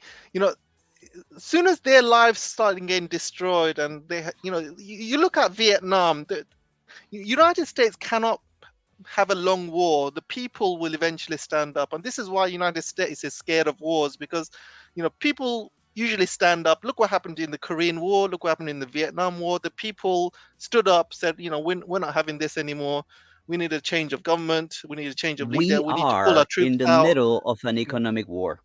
We are Economic war, already yes, in but the a middle of physical an war, economic I don't war. think And United States from has got the there to capability of physical war. Economic war, yes, obviously. A war will not with China will not be fought like it is fought in Russia. It's not people dying. This is going to be machines, equipment, jets, that kind of war. It's I mean, who's going to come all the way to the shores of China? They're going to be sitting ducks. They're Exactly. going to be Exactly. sitting ducks. Yeah. The it's not going to be that kind of war, but we are already at the uh, portal of a physical war starting, and that is only going to accelerate the it's going to seal Yes, the fate of I agree America. we're in an economic war. I mean, it started with the Trump era when they started the Trump era trade wars, and obviously Biden carried it on. And you can see with the chip bill recently as well, this has Yeah, obviously when escalated all to. these foreigners were demanded to stop working, they were demanded to stop working with any company or any research that had to do with China. Like, what? This is now affecting people's livelihoods to the extent that, remember what they did to the Japanese, the internment camps in Yep. America? I mean, We're getting let, close. let, let me chime in on this, guys. Yeah. Living in Monte Carlo for almost 20 years, I've pretty much seen how banking systems work and how connected and disconnected they can be.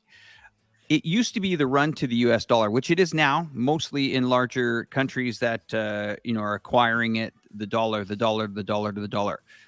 Russia has just set an example that the dollar is no longer needed. It's not needed. And here is something I think a lot of people are missing, and we'll bring up the headlines in a moment here, but I want to show this to you guys here. The rare Swiss franc, okay? The Swiss franc is interesting. Let me just read this to you guys for a moment here. And we will, let's see, get that out of there. I'm just going to, okay, did that for you, Fernando. Okay. Right. Let me just read this to you guys for a minute here. Year end is always a stress point in financial markets as investors seek to build up a dollar cash buffers and collateralize minimal risk and exposure over liquid holiday periods. Well, the Swiss franc, this seems unusual because the Swiss franc is considered one of the safest, strongest, and most stable assets, even though Swiss franc cross-currency basis does not move in times of market stress. It usually does not less than its peers. Of course, this year has turned investors' assumptions upside down. That's to the biggest wave of inflation and borrowing costs in 40 years. The Swiss National Bank, the SNB, has even reversed years of massive franc selling intervention to wade into the currency market, buying francs. Europeans, they're going to the franc. Okay? Do you know how much Russian money is in Swiss banks? Lots of it. Yep. Okay? Now, the Americans have had their showdown with American client accounts in Switzerland. And yes, there has been some pressure on Swiss banks, but they ain't going to give this up. Hell no, they're not going to give this up. The US dollar, I get what you're saying, AJ, that it's the currency of choice. It doesn't matter how strong that dollar is and how many people have jumped into it. That ship is sinking. The financial markets, I'll give you an example. When we say, well, let's look at the financial markets or let's look at the U.S. economy, people are still relatively doing well. The bloody S&P index is off over 20% year to date. You know how much money in market cap that is? Yep. Lots and lots and lots. That spills over to hedge funds. Then it spills over to funds that are managed for pension funds. Pension funds are going to be window dressing, we'll call it here, at the end of November, hoping to have a decent number. But the moment that these hedge funds, I will call it, there's about a 90-day lag on hedge funds because when they sell it, you report quarter by quarter. Okay. And these hedge funds, a lot of them, our pension funds are trusting the hedge funds with their money. So what happens is we're not going to see it until probably the third quarter of derivatives expiring in December. And here's something for the audience here. And I want you guys to try to follow me on this because I've been an option trader for, almost 2 decades here. And this is a fact. This is a fact that the option market right now is saying to the financial market, we're willing to pay 15% for another 30% drop on the S&P market in 2 months. That is showing how scared a lot of people are. And in these derivative markets are the big boys, the Goldman Sachs, okay, the big boys, the big Wall Street boys, a lot of the big banks, city banks, you name it, they're all in on the derivative markets. If you think that they're stock market players, that's kindergarten to them. The big money is on the derivative markets, and all you got to go back is in 2008, the financial crisis, and see what brought down the world markets. It is the derivative markets, and this stuff is flying right now. All I can say is a third week in December expiration is almost paying 20 cents on the dollar, that there is a fear that this market could continue to drop another 30%. Doesn't mean it's going to happen, but people are willing to pay 20 cents on the dollar to protect it. That's right. That's how crazy it is. So does that mean that the U.S. currency is going to hold? You know, AJ, I want to tell you, I have watched these markets fall many times in my life. And watching it fall on March 2020, and seeing that S&P index following almost 44% in a 6-week period, a lot of people got hurt. A lot of people didn't rebound. A lot of people didn't hold a market, hold their shares and watch them go down 44% and say, hey, you know what? It'll rebound. It'll go all the way back up. A lot of people sold. A lot of people needed that income. A lot of people had to sell that stock to pay that payment that maybe they didn't have a job. People were wiped out in 2020. 2022, we are seeing the extra inflated money leave the financial markets now. It's on its way out the doors. This is my opinion. Not telling people to buy or sell trade securities. I'm just putting that disclaimer out there.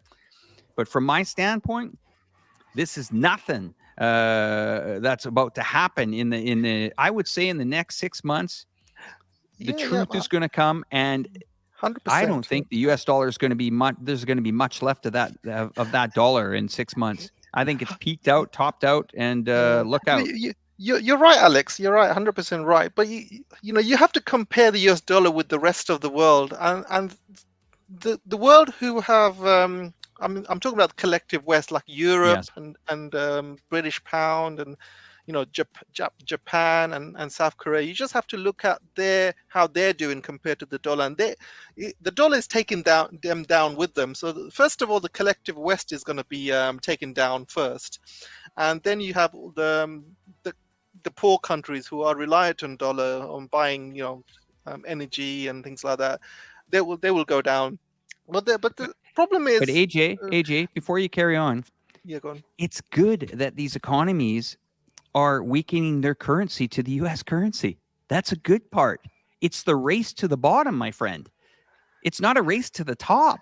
It's a race to the bottom. For them as a country, because they still have to buy, raw materials like oil and gas. I mean, look at Sri Lanka. I mean, they cannot afford any oil and gas because their currency has gone so bad, and but the US dollar has gone up so high. Sri Lankans don't have $650,000 mortgages either.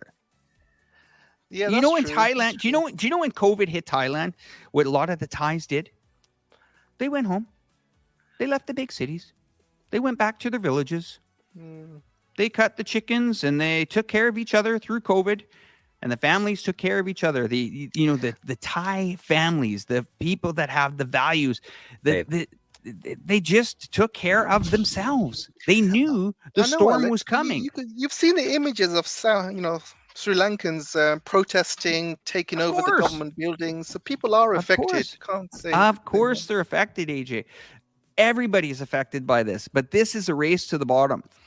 And there's something that I learned about Thailand. It was truly extraordinary. I said to my wife, look out. This country's going closed for 2 years. Thailand closed down.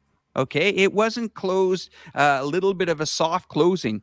They shut everything down. I was there during COVID. Okay. They shut all the businesses down, all the fronts. You can see my videos from before. Everything was wiped out or about to be wiped out. And talking to the locals, I said, what are you guys going to do? How are you going to survive? I was trying to do what I could for my community there. And they say, you know what? We're going to go home. We're going to live the simple life for a while this blows over. Well, they can do that. And they did that. And they're still waiting for their economy to come back on stream. It's only been on, I think, 15% of what they've done for tourists. But how can you do that in America where everybody is so riddled with $31 trillion in debt, where homeowners own money, people own money is on their cars, student debts. Look out, man. And when the bottom goes to the top, it's gonna get nasty. And we've seen it happen. There's still communities in the United States that didn't survive after 2008. And this is what I'm saying is, it's not necessarily great to have a currency that's worth a lot of money because your exports aren't going to be doing that great. Okay. And imagine, hey, Russia breaks rank from selling oil in US dollars and says, wait a minute, US dollars pretty expensive for you guys to buy oil, right? Well, we can cut you a break. That's just my perspective on things, that anytime I see a US dollar skyrocketing, trouble is brewing, man. Just go look back at history. When that American dollar starts to spike, all hell is going to break loose here. And but the thing is, this is going to be the worst spike in history. Sure. Because we are coming to the end of capitalism, and there's going to be a huge crash. We're talking about the Roman Empire collapsing, that kind of crash. 100% right. But it'll be interesting to see how things develop. But the countries who are independent from the dollar, countries like Russia, countries like China, they're the ones who will probably ride out the storm.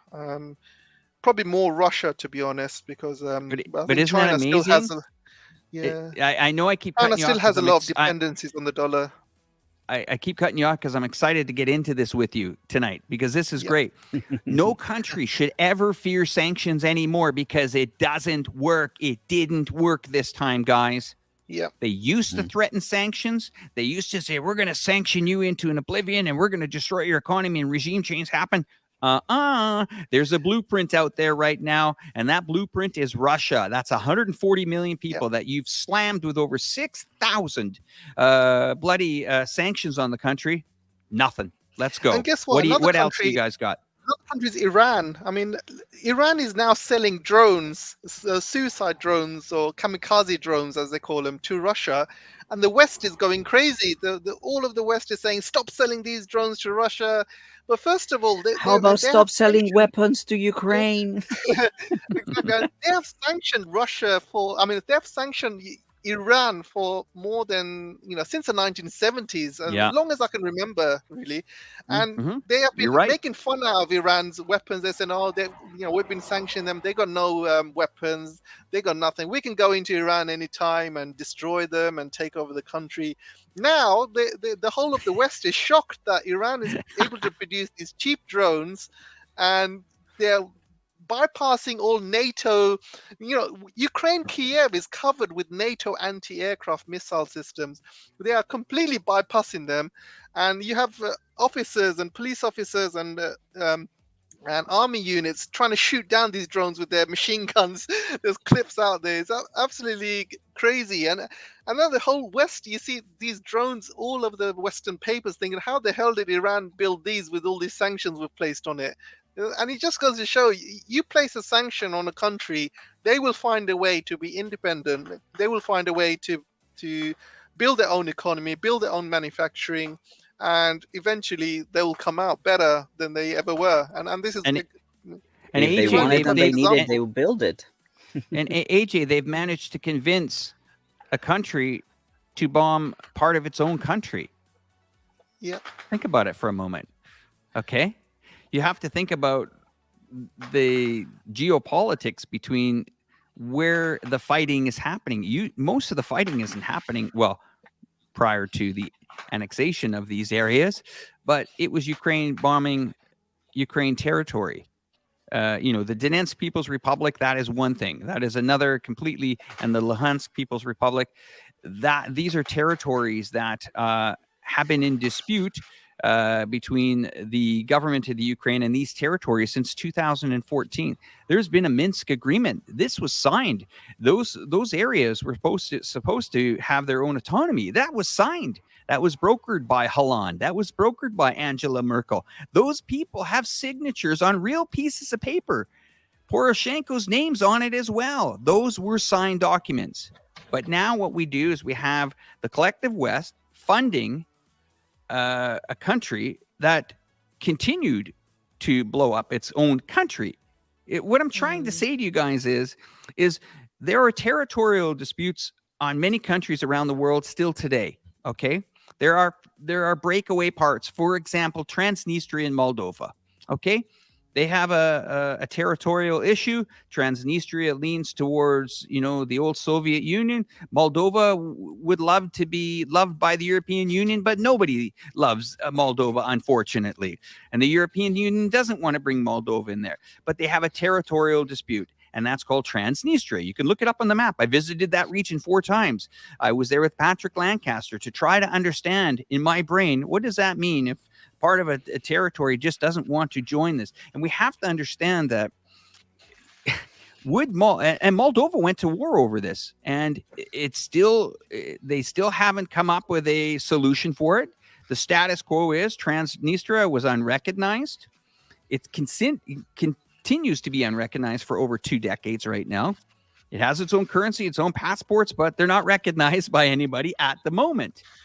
But at least Moldova has enough smarts to not blow up that region, because, in fact, there are families that are part of this entire country.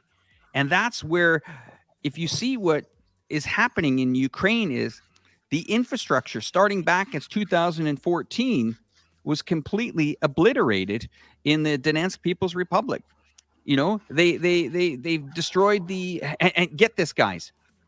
In that Minsk agreement, I don't know if any of you guys ever read it cover to cover. It's only 2 pages. Yeah, I did. Okay. In this document, and this says it all, I cannot believe that the collective West has not brought up this Minsk agreement that was agreed upon by 2 European leaders, agreed upon by the president of Ukraine, agreed upon by the Luhansk, the Donetsk People's Republic. In this agreement, it said, Ukraine, start giving people back the pensions that you cut off in 2014. Start giving back them the electricity that you cut off in 2014. Turn back the water on. Turn back the banking system on. Hello? If this was allegedly to Poroshenko part of his country, then why the hell did he shut all those things off? Why did he starve the people? Why did he continue to blow up their airports? And, I'm not going to get into it from who's right or wrong. War is terrible. Conflicts are terrible. I don't like them. But hello, Europe, wake up, look at that agreement, try to understand what these people are going through. But what do? We seeing an American country and the NATO that are pumping another potential $50 billion into this next week. And what's that going to do? It's only going to continue to blow up the infrastructure of that country. There's going to be nothing left of it when it's over. I'm just baffled by this. Yeah, I've read that Ursula has agreed to give 1.5 billion per month to Ukraine. She mentioned that yesterday. Not enough. I was reading Twitter, and first of all, people were saying, first of all, she's unelected.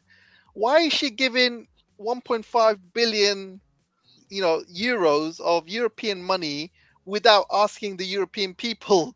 She's basically making these decisions, giving money out of her own accord without going through any votes or referendums.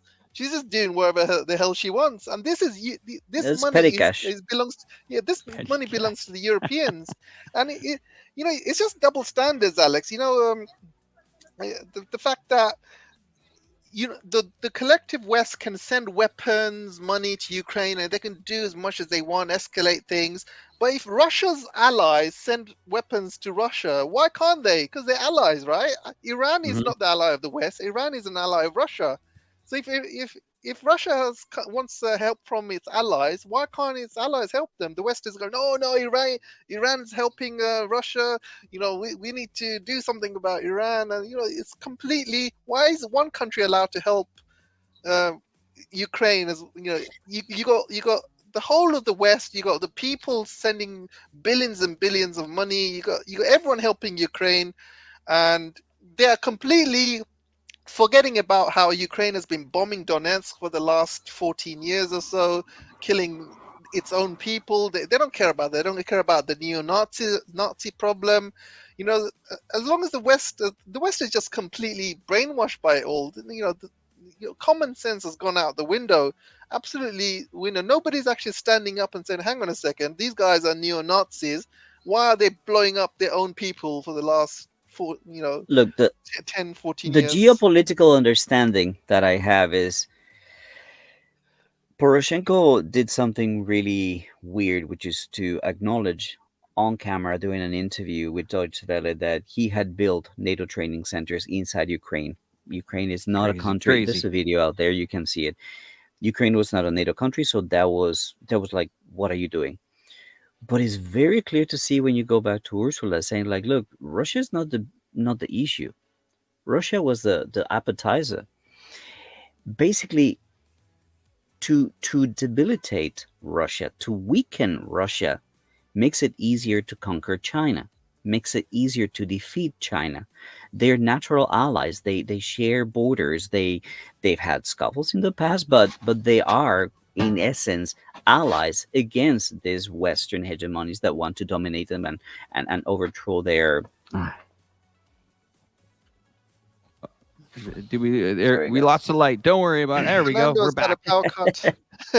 Power cut, No, my Fernando. dog keeps on my dog keeps on kicking the go away.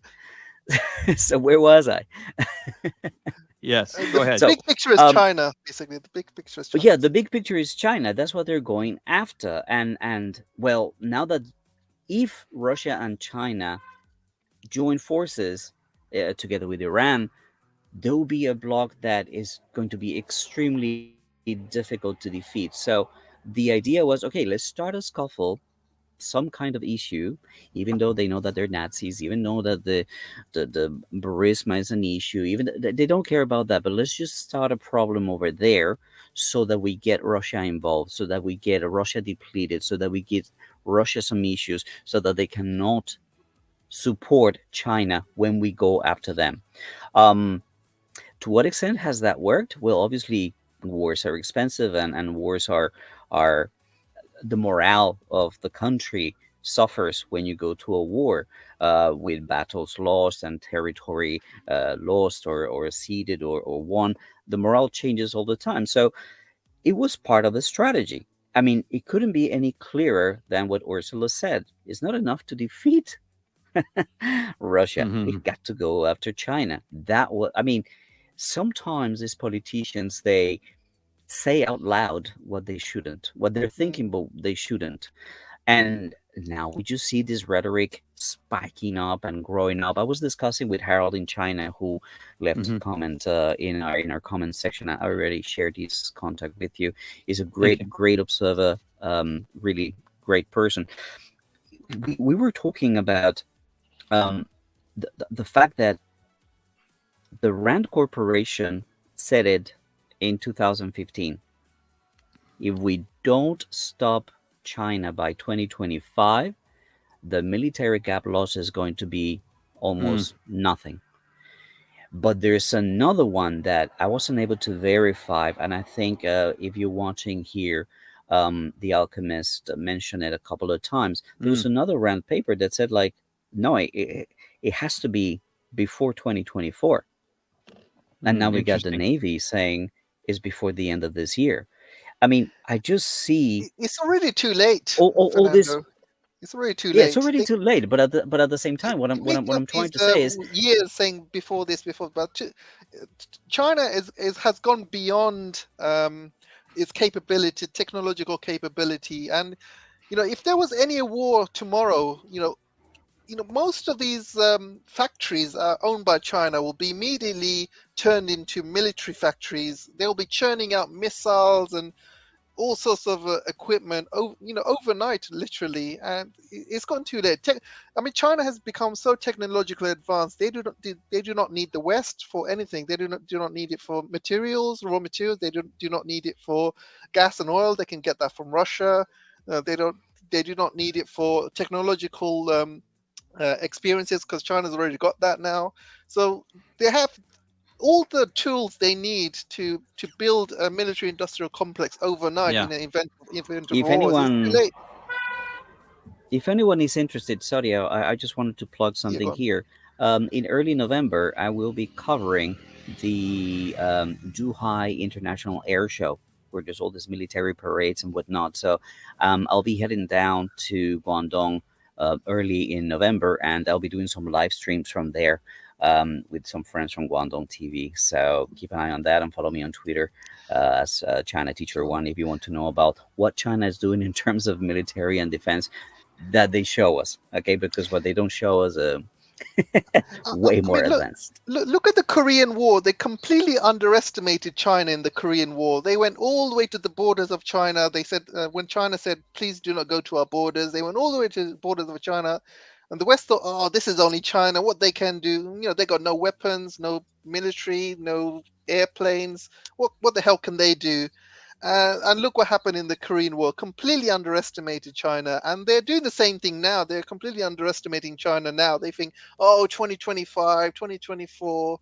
I mean, a few years ago, they were saying that China could not do anything. I mean, only like 5 years ago, they said China's not innovative. China's got no military. China's trying to steal military technology from Ukraine. They've got no jet engine. They always Yeah. try and underestimate it. But when the reality is, there is no way they can win anything with China. I think one of the major things of the West, whether it's arrogance, they always like to underestimate their opponent, and they've been doing that for years. They underestimated Russia, and they've underestimated what the sanctions were done to Russia. And you're right. This is You're right. Good point. 100% right. Good point, AJ. this is a huge trying to- difference Yeah, in go on. government. This is a huge difference in government, AJ. Sorry. When you are a world power like the United States, when you are a hegemon, you don't when you're a wolf, you don't care about the opinion of sheep. So the West has never been interested. America has never been interested in understanding China, in understanding its adversaries. They just sanction them, and just impose things on them. They just blackmail them. They just extort them. They've never taken the time to actually understand their enemies, because they've gotten away with anything they want. We just celebrated 11 years of Gaddafi's assassination. What was he doing? Just building a united Africa. So this is the problem with American Western countries. They think they can continue to impose their will around the world. But if you look at leaders in the global south, think just about China. And this is somebody that I wanted to show a photo of. This is a man that actually became part of leadership right now. His name is Wang Huning. He wrote a book called America Against America. Do you These have the are picture, Fernando? countries. I think I sent it to you on WeChat. Let me Wang just have a Huning. look here. It's I'm a gonna man upload. with black hair and glasses. Okay, give me a was moment. one I'll of the bring that 7 up for you. people. Okay. Sure. He basically worked in the United States. He lived in the United States. He traveled the United States. He studied the United States and wrote this book a few years ago called America Against America. This is something that leaders of other countries, Western countries, have never done. They have never understood the government of their opponents. China does. China understands them to a level that Westerners don't even begin to conceive, because they've never been concerned with that. Again, the wolf doesn't concern with the opinions of sheep. The thing is that these sheep outsmarted them and now understand everything they do and how they do, and they're just beating them at their game. They're no longer sheep. They're just another pack of wolves. Well, I don't know if that analogy is good, but what I'm trying to say is this has never been about understanding the opponents for a country like America. It's been you do what I say, and that's what we call the rules-based order. Yep. If you don't, then sanctions. If you don't, we change your government. If you don't, then we invade you. If you don't, look what they're doing to Haiti. I mean, come on, man. Yep. Come on. It's just There's that's pictures of America's way of doing there's things. pictures of Haitians who are walking around with Russian flags and waving Russian flags, and I thought that was quite interesting. There's like So hundreds and thousands of them with Russian flags walking around the streets. Yeah, guys, the I want to. Sorry, go ahead, Fernando. Finish up. no, it's just Yeah. that the world is getting fed up with this kind of leaders that are bought and sponsored by corporations and military industrial complex companies that all they benefit is from war and fear. So they're looking for alternatives. So I just showed you a huge difference in governance, in government in West and China. Um, I don't know. I think that when we were discussing the 20th and we got sidetracked a little bit, we forget that there is a huge element of democracy in China that people do not understand. People Yeah. think that there's no democracy here. And there's another picture that I wanted you to show. There's Mr. Tai Qi. He was also elected to the leadership. His story is one of true democracy. He joined the CPC in the mid 70s, and he worked together with Xi Jinping back in those days in Fuzhou, in Fujian. He then went on to become vice chairman of Fujian, and in 2014, if I'm not mistaken, he followed Xi Jinping to Beijing and became head of a newly opened office about security and governance, and then became the mayor of Beijing, and now he is one of the seven. But here's a very interesting story. Up until he moved to Beijing, he used to have a Weibo account. Listen to me. And his Weibo account used to be open to the public, and he used to resolve issues that were brought to him on Weibo. There's a very interesting story where a government official, his mom, wrote to him on Weibo, like, look, my son is forced to drink and smoke in some of these parties. This is early 2000s. So he said, like, tell me what department does your does your son work in? She tells him the name, and the next day, like, your son will no longer have to drink and smoke in those. Do you know what I'm saying? Yeah. It's that granular, small attention to the needs and the worries and the concerns of the people. This is democracy at work. It's not just about universal suffrage. There's another picture that I wanted you to show. Sure. I sent you these two photos. The first one is a guy that does deliveries. He sends Kuai. Let me double check his name. Super interesting story. This guy, his name is Song Xuewen. He has done more than 300,000 deliveries. If you could show the photo, it would be great. Did you get it? Did you? Yep. I Yeah, I can think see it. that's JDL Express. Okay. Yep. Yes. So this guy is a delivery guy. 300,000 deliveries. Okay. He has traveled on his e-bike 320,000 kilometers in 10 years. He's never had an accident. He's never had a complaint. And guess what? Tell me. Next photo. He has made it into one of the delegates of the 20th Wow. CPC National Congress. There we go. There we This go. is somebody from the grassroots that, because of his participation into society, into his community, and the solutions and the things, a guy that does delivery. Think of an Uber Eats. Think of a UPS guy going to Congress because of his participation, his suggestion, his ideas, his solutions, his work towards helping the people. And now you're telling me, oh, there's no democracy in China. Sorry, guys. I just wanted to No, get back it's to the it's 20th a little good. bit.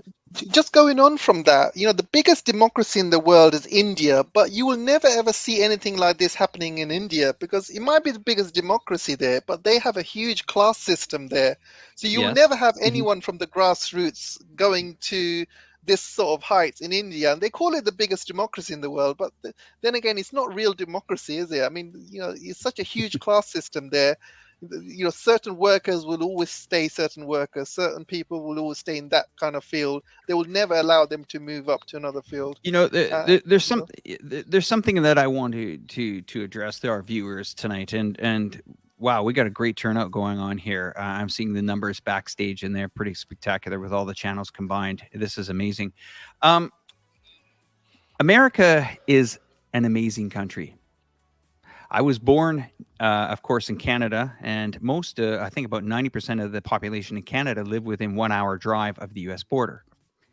And I remember that country leading me into what I would call the American dream, right? And I would think any Canadian kid that was born in the 70s or 80s, even the 90s, had that American dream. Even though we were Canadian, we wanted that American dream. And this was a country that I looked up to. And in the recent years, it's been disappointing. I can imagine Americans that are watching this program today are disappointed in the direction that either a government has taken your country or what it is doing to your people. This is not the United States that I used to remember when I was, 10 or 15 or even 20 years old. Where I'm going with this now is we hear this term used a lot here in China where it says it's propaganda. It's propaganda.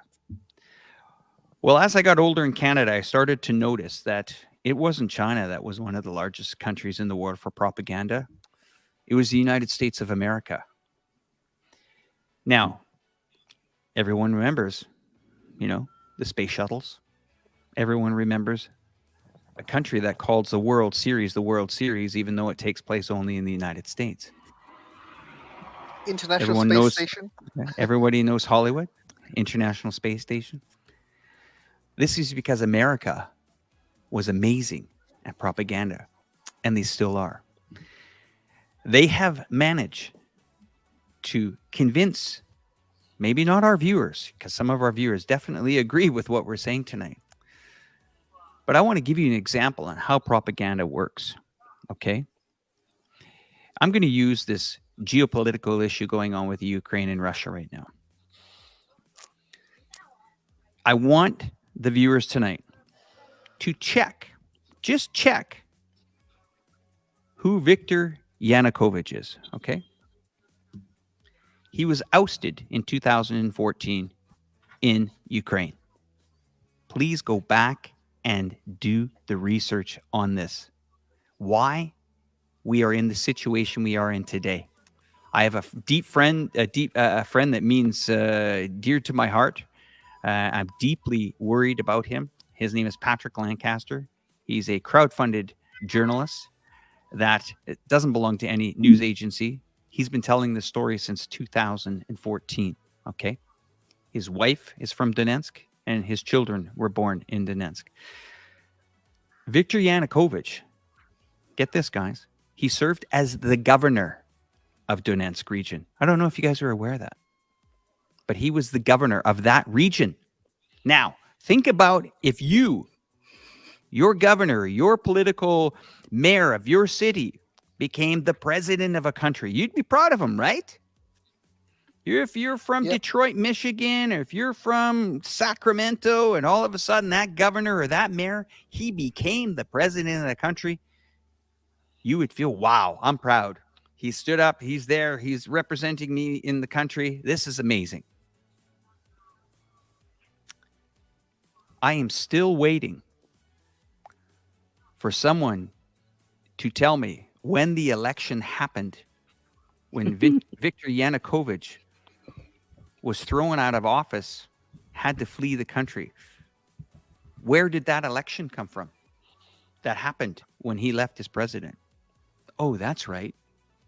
There wasn't one.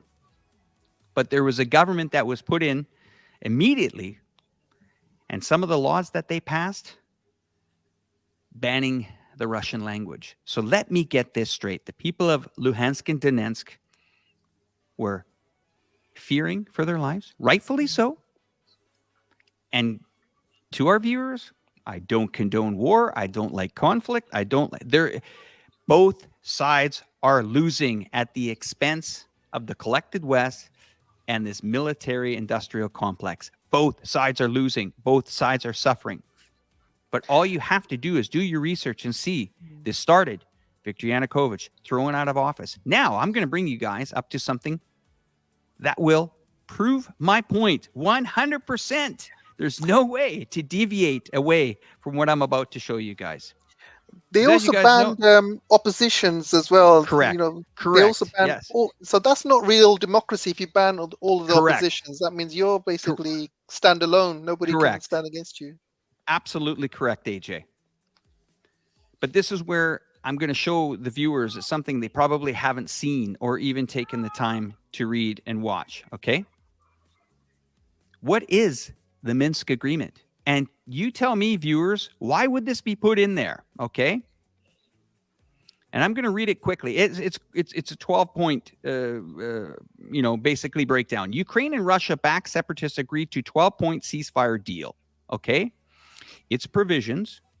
This is 2014. This isn't February 2022. It's 2014, okay? Its provisions included prisoner exchange, deliveries of humanitarian aid, and the withdrawal of heavy weapons 5 months into the conflict that have killed more than 2,600 people, a toll the Ukrainian president Vladimir Zelensky says has since risen to 15,000. Interesting. In this agreement, representative from Russia, Ukraine, the OSCE, they always get their fingers in there, and the leaders of two pro-Russian separatist regions signed a 13-point agreement on February 2015. The leaders of France, I told you guys before, Hollande, Germany, Angela Merkel, Russia, Putin, in Ukraine, Poroshenko gathered in Minsk at the same time and issued a declaration of support for the deal. It set out a military political steps. Now, here's the important part, guys. Immediate ceasefire, understand, of course. Withdrawal of all heavy weapons, both sides. Yeah, we understand that, right? Let's keep moving. Monitoring and verification by the OSCE, no problem. Now, have a look at this. To start a dialogue, guys, to start a dialogue of the intern self-government of Donetsk and Luhansk region in accordance with the Ukrainian law and acknowledge their special status by parliamentary resolution. Right there. It's in writing, signed by the president of the Ukraine, signed by Vladimir Putin, signed by the Luhansk and Donetsk people. Number 5, a pardon of amnesty. Number 6, exchange of prisoners. Number 7, provision of humanitarian assistance for those areas. Now, here, look at this. Fernando, can you see that? Too small. Let me see it. It says, resumption of socioeconomic ties, including pensions. Yeah. Why were the pensions cut off? Why were the pensions cut off if Mr. Poroshenko, if this was part of your country? Why were the pensions shut off? I'm very curious to hear an answer for that. Restoration of full control of state border in the government and a withdrawal of all foreign armed formations, military equipment, and mercenaries. And constitutional reform of Ukraine, including decentralization with specific mention of Donetsk and Luhansk, and elections in Donetsk and Luhansk on terms to be agreed with their representatives. I rest my case on this one. That one right there just says it all, that agreement has said that, yep, they shut off the water, they shut off the electricity, they shut off the banking, they shut off the pension plans, people died, we signed the agreement, but guess what? It didn't happen. Fast forward, February 2022, this world is in a mess. You have your answer right there, guys. It's very disturbing to actually have reading that. It's in plain English for anyone to see that this problem should have been put to bed back in 2014, but somebody reignited it in 2022 for some strange reason. Let's go to the headlines here, and let's get a little bit of help from our viewers, or pardon me, the guys that are on the panel with me today. AJ, this is the front page of the Daily Mail. Comments, tell us about that, and then we'll keep moving through the headlines, and both you guys can comment on it. So obviously they have run out of candidates. So you have Rishi Sunak, you have Boris Johnson, but you also have a young lady called Penny. Can't remember her surname, but you also have the Defense Secretary called Ben Wallace, and you have Jeremy Hunt, who is the current financial chancellor. And so you have these 5 candidates. However, the Tories do not want to take any more risks with new people. So that completely rules out Penny, Ben Wallace, and Hunt, because they will be taking a risk, because these are completely new people.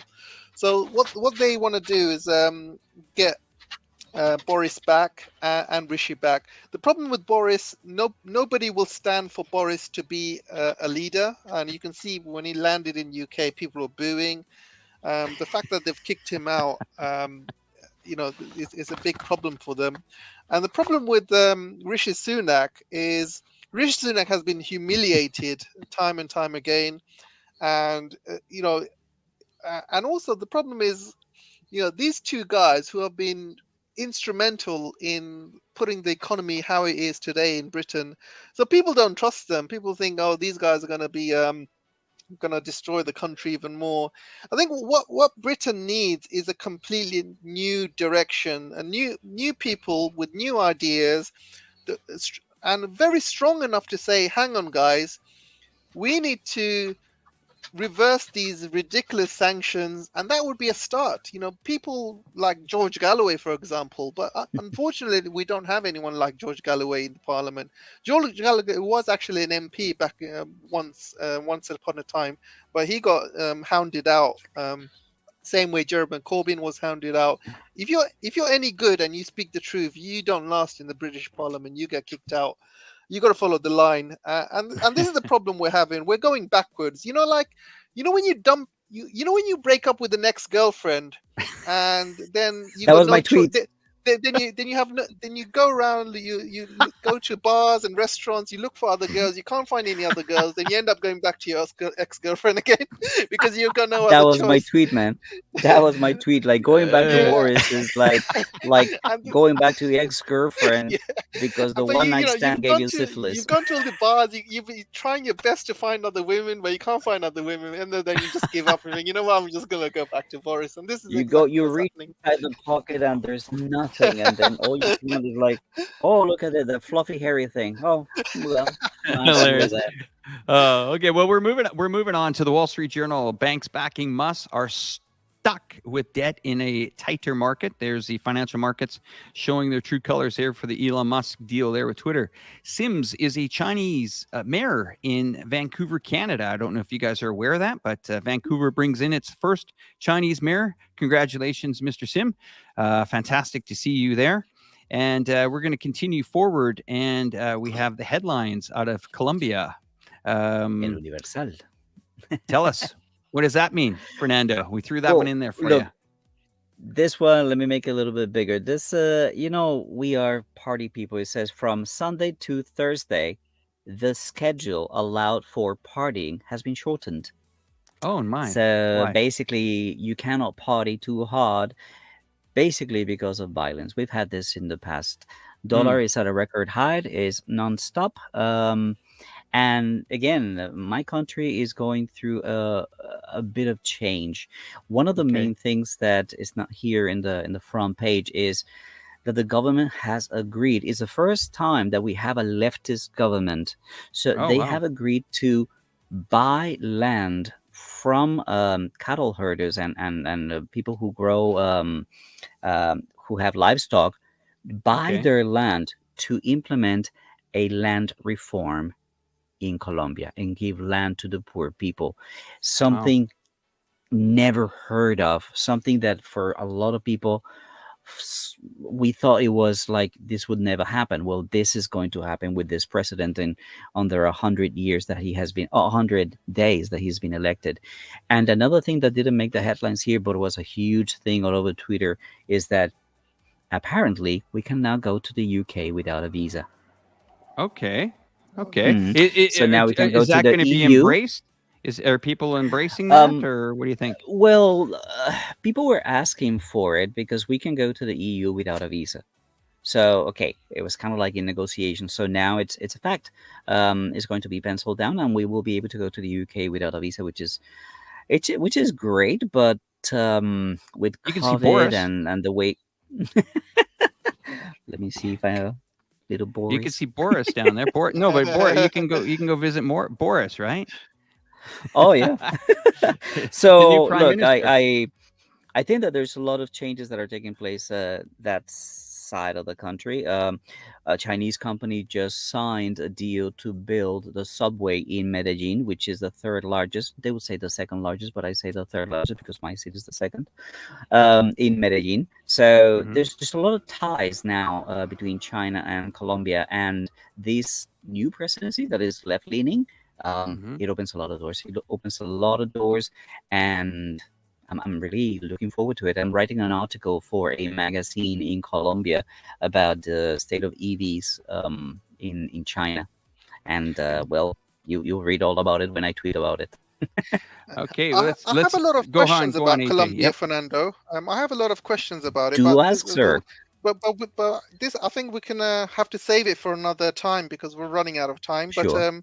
yeah, I Sure. think one of my main questions was Colombia all these years has been very much puppet government to United States, and I wanted to Totally. ask you what things are changing now. I mean, how and I know the United States is freaking out, but I just wanted to ask you what changes are being They're made, stuff like that. they're losing a grip on their own backyard.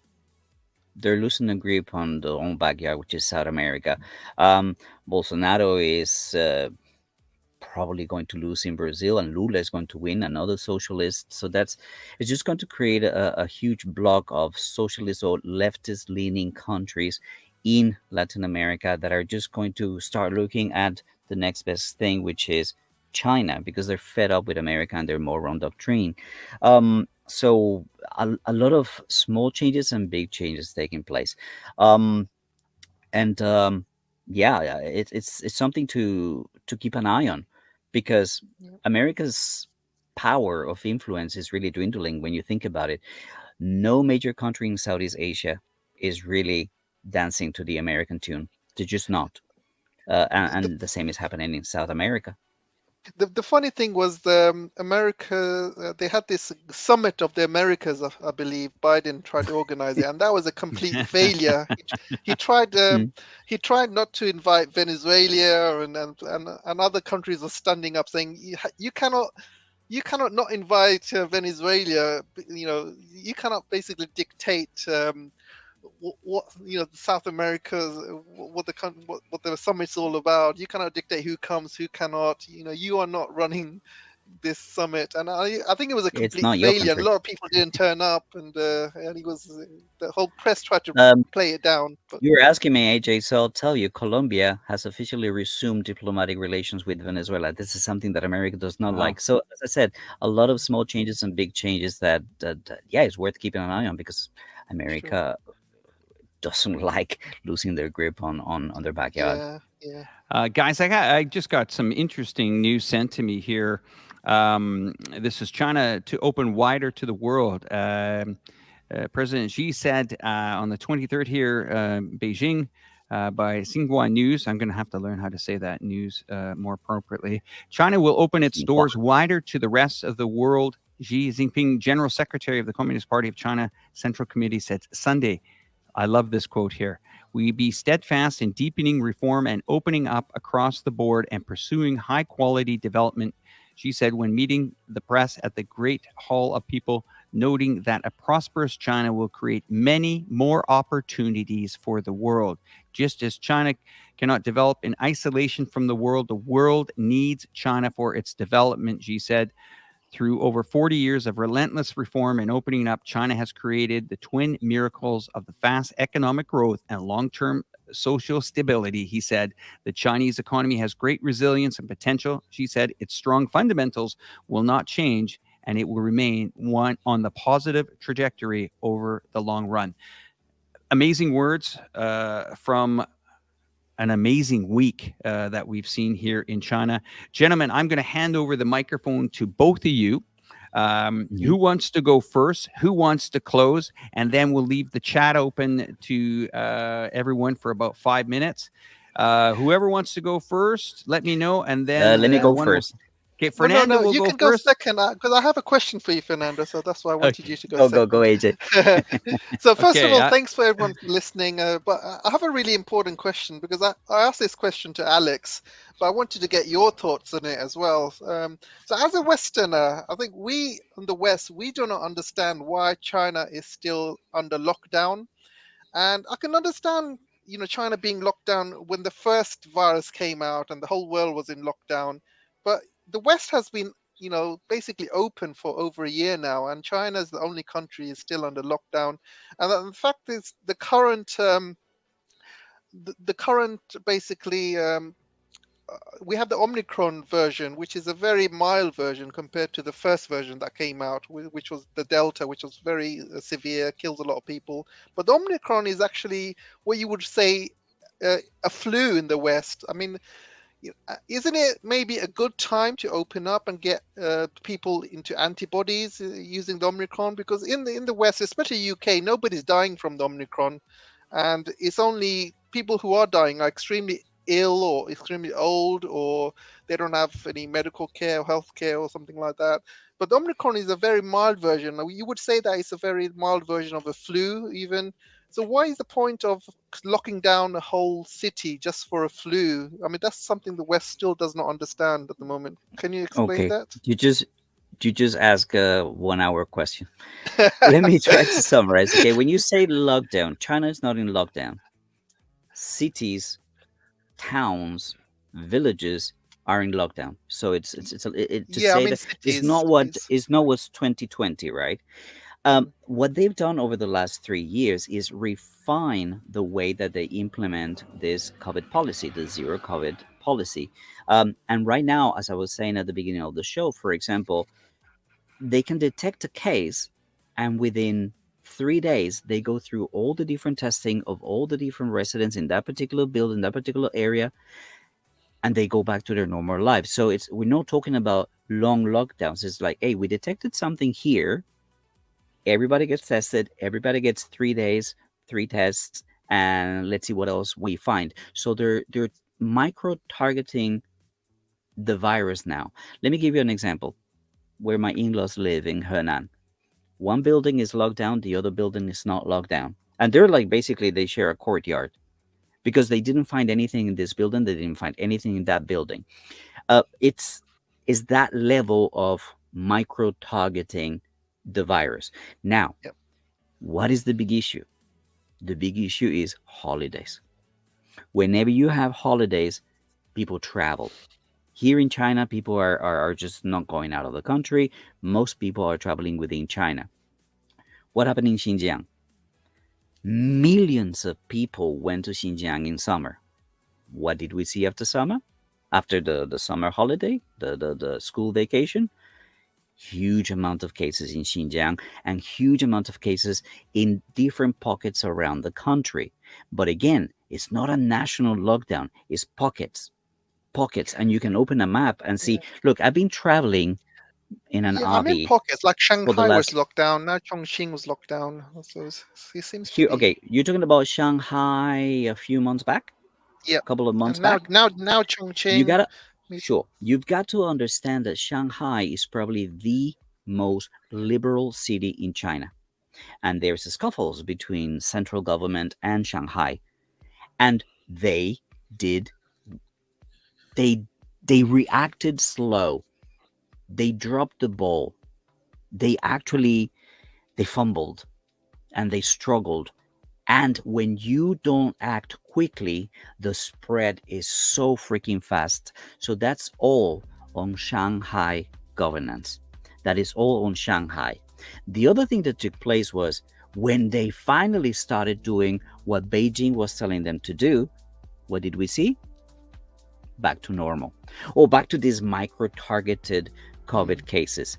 The other thing that you have to understand, and you mentioned it very, very, very clearly, is just like a flu. It only affects like people who are very sick or very old.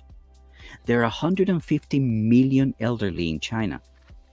How many people are there in the UK?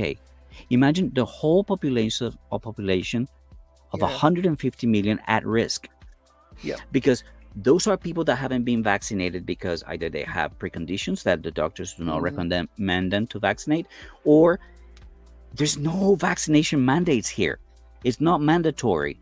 So some older people that are very traditional, they prefer not to vaccinate. So the reality is that there's 150 million elder people that are at risk. If you open up, you're basically signing the death sentence, or putting a large number of people at risk, which will put the health system in very, very difficult situation. Yeah. This is why. There's other reasons, but I hear the music playing, so that's my take. So, if you have any last words, or before we go, or I should just close the show. What do you want to do? No, let's close the show. We'll carry on. I'm sure viewers have more questions for the next one. All right, guys. We'll Thank you all so much for watching. And remember, we're going to leave the music playing for a little bit. If you want to finish up with your comments, feel free to do so. And well, thank you so much for watching. And you know what to do. If you like our content, make sure to go to our channels and subscribe.